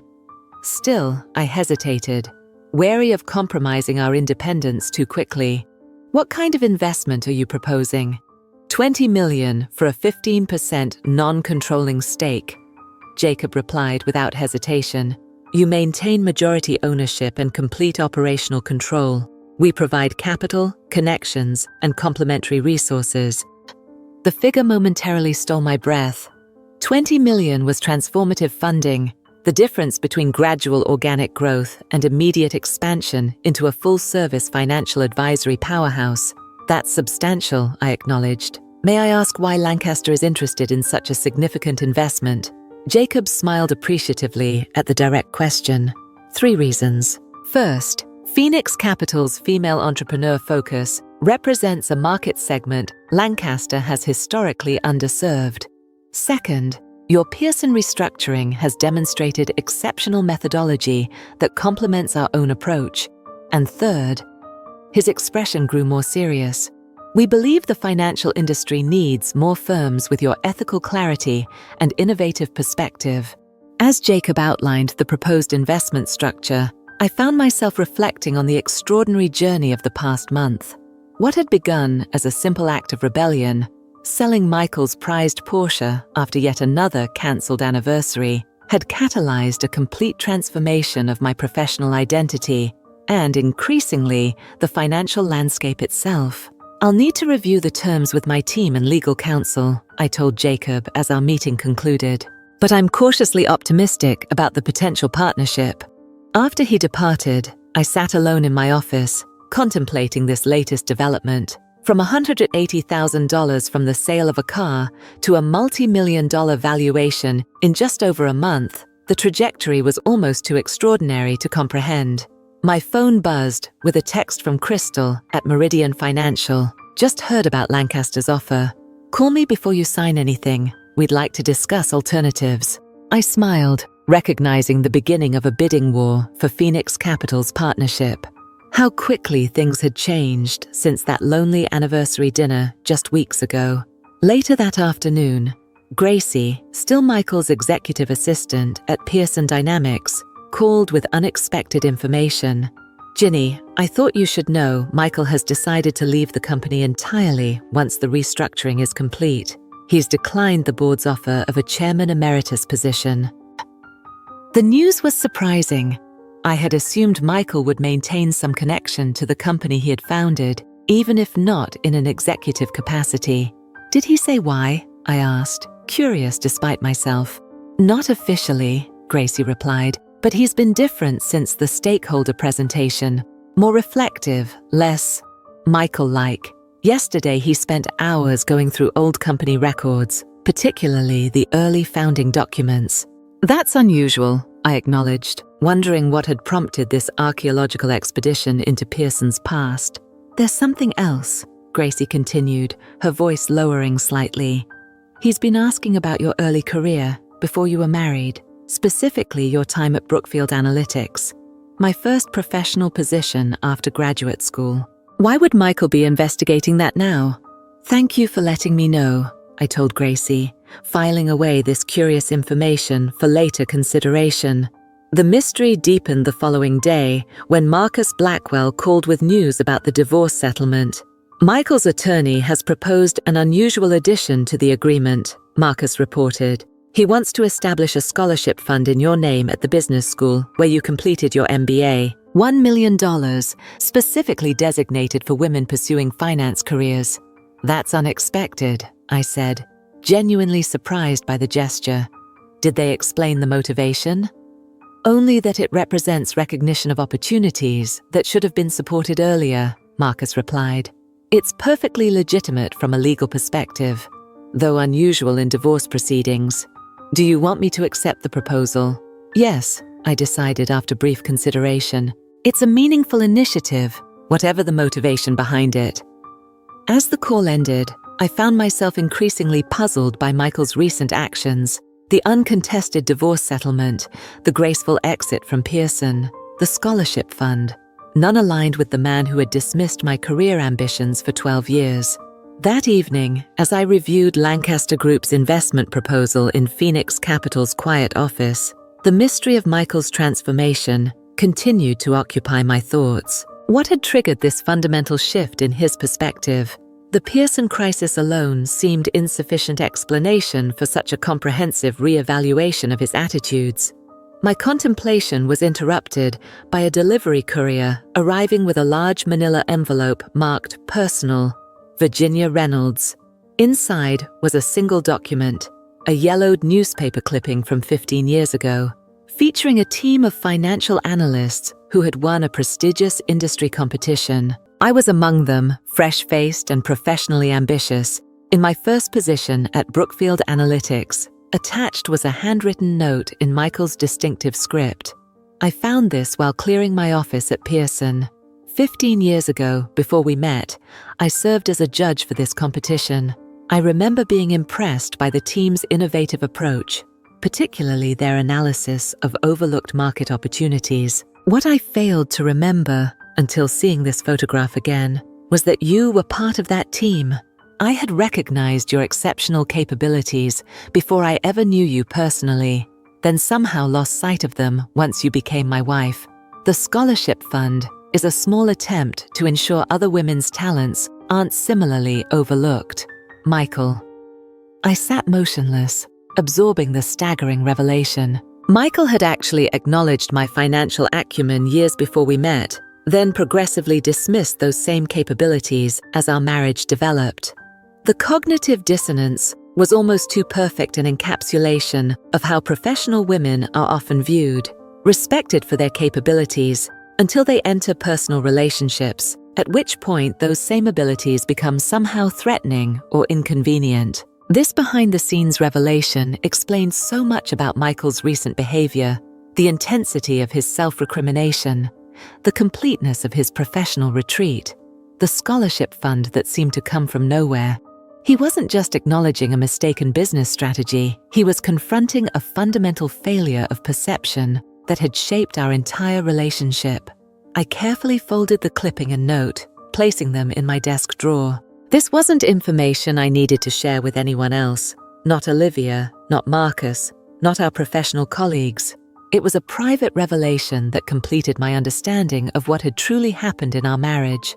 Michael hadn't just failed to see my capabilities, he had actively unseen them, gradually erasing his initial recognition of my talents as I transitioned from professional colleague to wife. The erasure hadn't been malicious, but it was perhaps more devastating for its unconscious nature, a slow, cultural rewiring of how he perceived my fundamental identity. As I gathered my things to leave for the evening, I felt a strange sense of clarity and closure.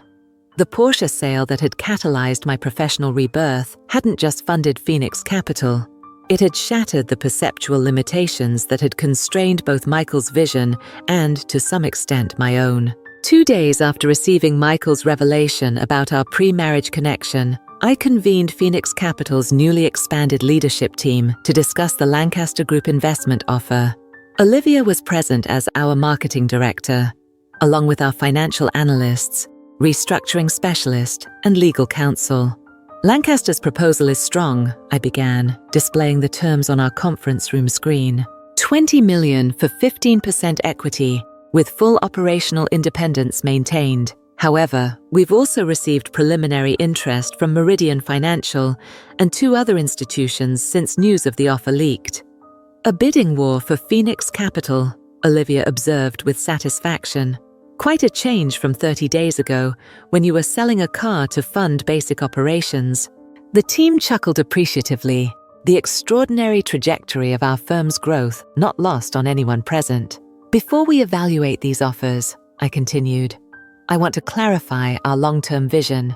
Phoenix Capital was founded to address a specific market failure, the systematic undervaluation of women entrepreneurs and their businesses. Any investment partnership must strengthen that mission, not dilute it. The discussion that followed was thoughtful and strategic, weighing financial considerations against mission alignment. By the time we concluded 3 hours later, a clear consensus had emerged. Lancaster Group's offer provided the best combination of resources and cultural compatibility, though we would negotiate for improved terms given the competing interest. As the team filed out, Olivia remained behind, studying me with curious assessment. You seem different today, more settled somehow. I considered sharing Michael's note about the competition 15 years ago, but decided against it. Some revelations belong to private understanding rather than public narrative. I think I've finally reached clarity about the journey that brought us here, I said instead. Phoenix Capital isn't just my response to a cancelled anniversary. It's something I've been building toward my entire professional life, even when I didn't recognize it. Later that afternoon, Crystal Watson from Meridian Financial arrived for our scheduled meeting about their potential counteroffer to Lancaster's investment proposal. Before we discuss terms, she began, once pleasantries were exchanged, I want to share something you should know about Lancaster's interest in Phoenix Capital. I nodded, curious about this unexpected opening. I'm listening. Their acquisition of Nakamura Technologies, the deal that triggered Pearson's crisis, wasn't coincidental, Crystal explained. Lancaster had been monitoring Michael's leveraging strategy for months, deliberately calculating its vulnerabilities. They outbid Pearson specifically to trigger the liquidity crisis that forced him to step down. The revelation was startling, but not entirely surprising. The financial world operated through strategic maneuvers and carefully calculated power plays. What was unexpected was the connection to Phoenix Capital and their investment offer to us. Part of the same long-term strategy, Crystal confirmed. They recognized your capabilities early, possibly before you even launched Phoenix Capital. Jacob Harris had been tracking your involvement in Michael's business decisions for years, noting how often your social connections yielded profitable client relationships for Pearson. I sat back, absorbing this additional layer of complexity. You're suggesting Lancaster orchestrated this entire situation. The Nakamura deal, Pearson's crisis, even the timing of their investment offer to Phoenix Capital. Not the entire situation, Crystal clarified. They couldn't have predicted you'd sell Michael's Porsche to fund your firm or that you'd establish Phoenix Capital with such remarkable speed and effectiveness. But once those elements were in place, they recognized an opportunity to simultaneously weaken Pearson and acquire a stake in a promising new venture led by someone whose capabilities they already respected. The strategic chess game was more intricate than I'd realized. Lancaster Group hadn't just recognized Phoenix Capital's value after the fact. They had identified my potential long before I had fully claimed it myself. Why tell me this? I asked Crystal directly. Presumably, Meridian has its own strategic interests in countering Lancaster's offer. She smiled appreciatively at my directness. Of course we do, but partnerships should be based on informed decisions. Lancaster sees Phoenix Capital as a valuable chess piece in their larger competitive strategy. Meridian sees you as a transformative force in the financial landscape, one we'd prefer to ally with rather than oppose. As Crystal outlined Meridian's counterproposal, 18 million for 12% equity, plus dedicated resources for women entrepreneur initiatives, I found myself reassessing not just the competing offers, but the entire landscape of alliances, forming around Phoenix Capital, Lancaster, Meridian. Even Michael, in his own complicated way, had all recognized capabilities in me that had previously been overlooked or dismissed. The question now was which alliance would best serve Phoenix Capital's mission and my own professional vision. After Crystal departed, I received an unexpected call from Troy Bennett, Lancaster's head of acquisitions, requesting an urgent meeting. Curious about this development so soon after Crystal's revelations, I agreed to see him that evening. Troy arrived looking uncharacteristically hesitant for an executive known for his aggressive acquisition strategies. I assume Crystal Watson has shared her interpretation of Lancaster's interest in Phoenix Capital, he began without preamble. She has, I acknowledged, including the suggestion that the Nakamura acquisition was deliberately designed to destabilize Pearson Dynamics. Troy nodded, accepting this disclosure. What she likely didn't share is that I opposed that strategy, precisely because it involved collateral damage to uninvolved parties, Pearson's employees, clients, and yes, even you, though none of us anticipated your emergence as Phoenix Capital's founder. His candor was surprising, particularly given his position at Lancaster. Why tell me this now? Because alliance decisions should be based on complete information, Troy replied, echoing Crystal's earlier sentiment with uncanny similarity. Yes, Lancaster orchestrated the Nakamura situation to weaken a competitor. Yes, our investment offer to Phoenix Capital serves strategic purposes beyond simple financial returns. But that doesn't invalidate the genuine respect our firm has for what you're building. I studied him carefully, weighing his words against Crystal's warnings and my own assessment of Lancaster's motivations. And your personal position in all this? I believe Phoenix Capital represents something the financial industry desperately needs, a perspective that identifies value where traditional approaches see only risk or insignificance. Troy's expression grew more animated, revealing genuine conviction beneath his corporate exterior. That's why I've advocated internally for complete operational independence in our investment terms. Your vision should drive Phoenix Capital, not Lancaster's strategic objectives. As our conversation continued, Troy shared additional context about Lancaster's approach to the women entrepreneur market, both its historical limitations and its emerging recognition of the opportunity this underserved segment represented. By the time he departed, I had a more nuanced understanding of what alliance with Lancaster might truly entail. The following morning, I convened an emergency meeting with Phoenix Capital's leadership team to share both Crystal's revelations and Troy's subsequent clarifications. We need to make a decision about these investment offers based on complete information, I explained, outlining the complex strategic maneuvering occurring around our firm. Both Lancaster and Meridian have their own objectives beyond simple financial returns. The question is which alliance best supports Phoenix Capital's mission while preserving our operational independence. The discussion that followed was vigorous, with team members presenting compelling arguments for both potential partnerships. By midday, however, we had reached a surprising consensus, one that diverged from our previous inclination toward Lancaster's offer. We should decline both investments in their current form, our lead financial analyst proposed. Phoenix Capital's rapid success with Pearson's restructuring has demonstrated our value proposition more effectively than any theoretical business plan. We're now in a position to negotiate more favorable terms or potentially pursue alternative funding structures altogether. The suggestion resonated with everyone present, including me. What had begun as a desperate measure, selling Michael's Porsche to fund essential startup operations, had evolved into a position of genuine strategic strength. Phoenix Capital no longer needed to accept the first viable investment offer. We could shape our own destiny based on carefully considered alliances. That afternoon, I called both Jacob Harris at Lancaster and Crystal Watson at Meridian to inform them of our decision to pause investment discussions pending further internal assessment. Both expressed disappointment but also increased interest, our selectivity only enhancing Phoenix Capital's perceived value. The landscape has shifted, I explained to Olivia as we debriefed after these calls. Phoenix Capital isn't just reacting to external circumstances anymore. We're proactively determining our own direction and choosing our own alliances.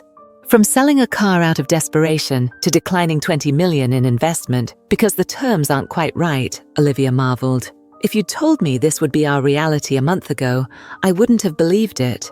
The true confirmation of Phoenix Capital's transformed position came the following day, when I received calls from 3 additional financial institutions expressing interest in potential partnership arrangements. Word of our declined offers had spread throughout the industry, creating a perception of Phoenix Capital as a highly selective, values-driven firm with transformative potential.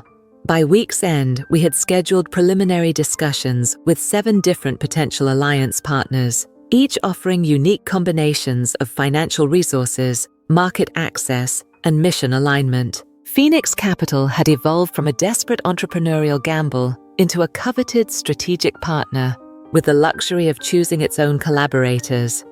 As I reviewed the various partnership proposals that weekend, I couldn't help reflecting on the extraordinary chain of events triggered by Michael's cancelled anniversary dinner. The Porsche sale that had initially seemed like emotional rebellion had catalyzed a sequence of professional transformations that now positioned Phoenix Capital at the center of a reconfiguring financial landscape. The most significant alliance confirmation, however, came from an unexpected source. Marcus Blackwell called Sunday evening with news about the divorce settlement. Michael has added another provision to the agreement, he reported. He's requesting that Phoenix Capital be given first right of refusal for ongoing financial advisory services to Pearson Dynamics after the current restructuring is complete. The proposal was unprecedented. Michael, effectively ensuring that the company he had founded would maintain a permanent professional relationship with the firm his ex-wife had built. Sometimes the path to recognition requires dramatic action, like selling a beloved Porsche to fund a dream business. And sometimes that dream business becomes exactly what's needed to solve problems created by those who dismissed it as unnecessary in the first place. 1 year to the day after Michael had cancelled our anniversary dinner to handle his urgent Tokyo deal, I stood at the podium of the Women in Finance Summit, delivering the keynote address to the country's financial elite. Phoenix Capital had evolved from a desperate startup funded by a car sale into one of the most respected advisory firms in the industry, with a client list that included promising ventures traditional institutions had overlooked. The past year has taught me something profound about value, I told the attentive audience. We often fail to recognize the most significant opportunities because they don't match our preconceived notions of what success should look like. In the front row sat Michael, no longer my husband, but now a business ally and reluctant champion of the very firm his dismissiveness had inadvertently created. Our divorce had been finalized 3 months earlier with the equitable settlement he'd proposed, including the scholarship fund established in my name for women pursuing finance careers. Pearson Dynamics had successfully completed its restructuring under Phoenix Capital's guidance, emerging as a more stable institution with transparent practices and diversified leadership. Michael had stepped down permanently as CEO, though Pearson maintained its advisory relationship with Phoenix Capital, as stipulated in our divorce agreement. The financial ecosystem functions most effectively when it recognizes value in all its diverse manifestations. As I concluded my speech to enthusiastic applause, I caught Michael's eye briefly. His expression carried a complex mixture of respect, regret, and something like pride. We had both, in our separate ways, arrived at a moment of recognition, acknowledging that what had emerged from our broken marriage was professionally valuable in ways neither could have anticipated. The summit's reception brought a steady stream of financial executives eager to discuss partnership opportunities with Phoenix Capital. We had recently closed our first major investment round, securing $30 million from a consortium that included Lancaster Group, Meridian Financial, and 2 other institutions. The funding would allow us to expand our operations nationally while maintaining our focus on women-led ventures. As the reception wound down, Michael approached me, maintaining the professional boundaries we had established since the divorce. "Congratulations on the expansion funding," he said. Phoenix Capital has accomplished more in 1 year than most advisory firms achieve in 5. Thank you, I replied, accepting the compliment with the confident grace I'd developed since launching my own firm. We've identified a significant market opportunity that traditional evaluation methods have consistently overlooked. You certainly have, he agreed. Then, hesitating slightly, he added, the Porsche, by the way. Troy mentioned the buyer is bringing it to the classic car show next month. Apparently, it's become something of a legend in collector circles. The car that launched Phoenix Capital, they're calling it. I couldn't help but smile at this unexpected epilogue to our story. Well, it was always a good investment, as you often said, just not in the way either of us anticipated. Michael nodded, accepting the gentle irony. For what it's worth, I'd make the same trade now. The car for what you've created? No contest. As he moved away to join the Pearson contingent, I found myself reflecting on the extraordinary journey of the past year.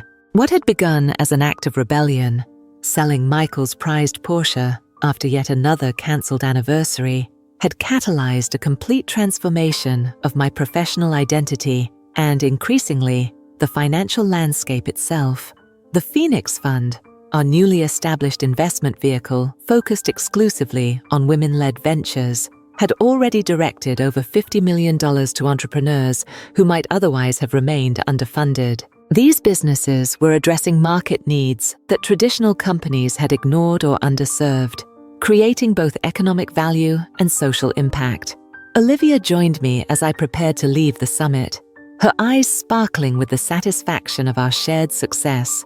As both my closest friend and Phoenix Capital's chief marketing officer, she had witnessed every step of our extraordinary journey. 1 year, she marveled, from selling a car to changing an industry. Not bad for a month's work. The joke carried the easy familiarity of our friendship and professional partnership. The ultimate revenge success story, I replied with a smile, though I added, I'm not sure revenge is the right word anymore. Indeed, what had begun as an act of justified rebellion had evolved into something far more profound than simple vindication. Phoenix Capital had transformed not just my professional identity, but aspects of the financial industry itself, creating pathways for overlooked talent and undervalued innovation that benefited the entire ecosystem. As we left the summit venue, a sleek silver sports car pulled up at the valet station. Not a vintage Porsche, but the latest Tesla Model S. The driver, one of the entrepreneurs Phoenix Capital had successfully funded, waved enthusiastically in my direction. That's Gracie Thompson, I explained to Olivia. Her sustainable energy startup just closed a Series B round for $40 million. 3 major firms turned her down before Phoenix Capital recognized the potential. From overlooked to oversubscribed, Olivia observed, just like Phoenix Capital itself. Looking back across the year since that lonely anniversary dinner, I realized the most powerful lesson wasn't about Michael's failure to recognize my capabilities, or even Phoenix Capital's subsequent success. It was about the artificial limitations we often accept without questioning, whether limitations others place on us or those we internalize through cultural conditioning. Selling Michael's Porsche hadn't just funded a business, it had shattered a perceptual framework that had constrained both his vision and my own expectations. The act itself, claiming the right to liquidate a prized possession to fund my ambitions, had represented a fundamental rejection of the subordinate role I had gradually accepted throughout our marriage. As our car pulled away from the summit venue, my phone buzzed with a message from Michael. Congratulations again on all you've achieved this year. The anniversary dinner you missed created something far more significant than the one I missed. The symmetry of his observation struck me. 1 year ago, I had sat alone at a meticulously prepared anniversary dinner, reading Michael's text about the Tokyo deal that wouldn't close itself. And today, hundreds of financial professionals had gathered to hear about the firm that dinner had inadvertently created. A firm that had helped close dozens of deals for entrepreneurs who might otherwise have remained unfunded. The ultimate irony, of course, was that Michael's Tokyo deal, the one that had been important enough to miss our anniversary, had actually failed. Meanwhile, the business his absence had inadvertently inspired was succeeding beyond anyone's expectations, including my own. As the city lights blurred past our windows, I smiled at the perfect poetry of it all. The car that Michael had valued above our anniversary had funded the company, now valued at over $200 million. The financial acumen he had dismissed for years had saved his company from collapse, and the woman he had seen as just a wife had emerged as one of the industry's most innovative leaders. Sometimes the most valuable gifts are the opportunities we create for ourselves, and sometimes the most powerful revenge isn't revenge at all, but becoming exactly who you were always meant to be. Whether that means selling a beloved car to fund a dream business, or building that business into something that transforms not just your own life, but an entire industry's understanding of value. As Phoenix Capital continued to grow, that would be my lasting legacy. Not the story of a wife who sold her husband's car in a moment of justified anger, but of a financial innovator who recognized value where others saw only risk or insignificance.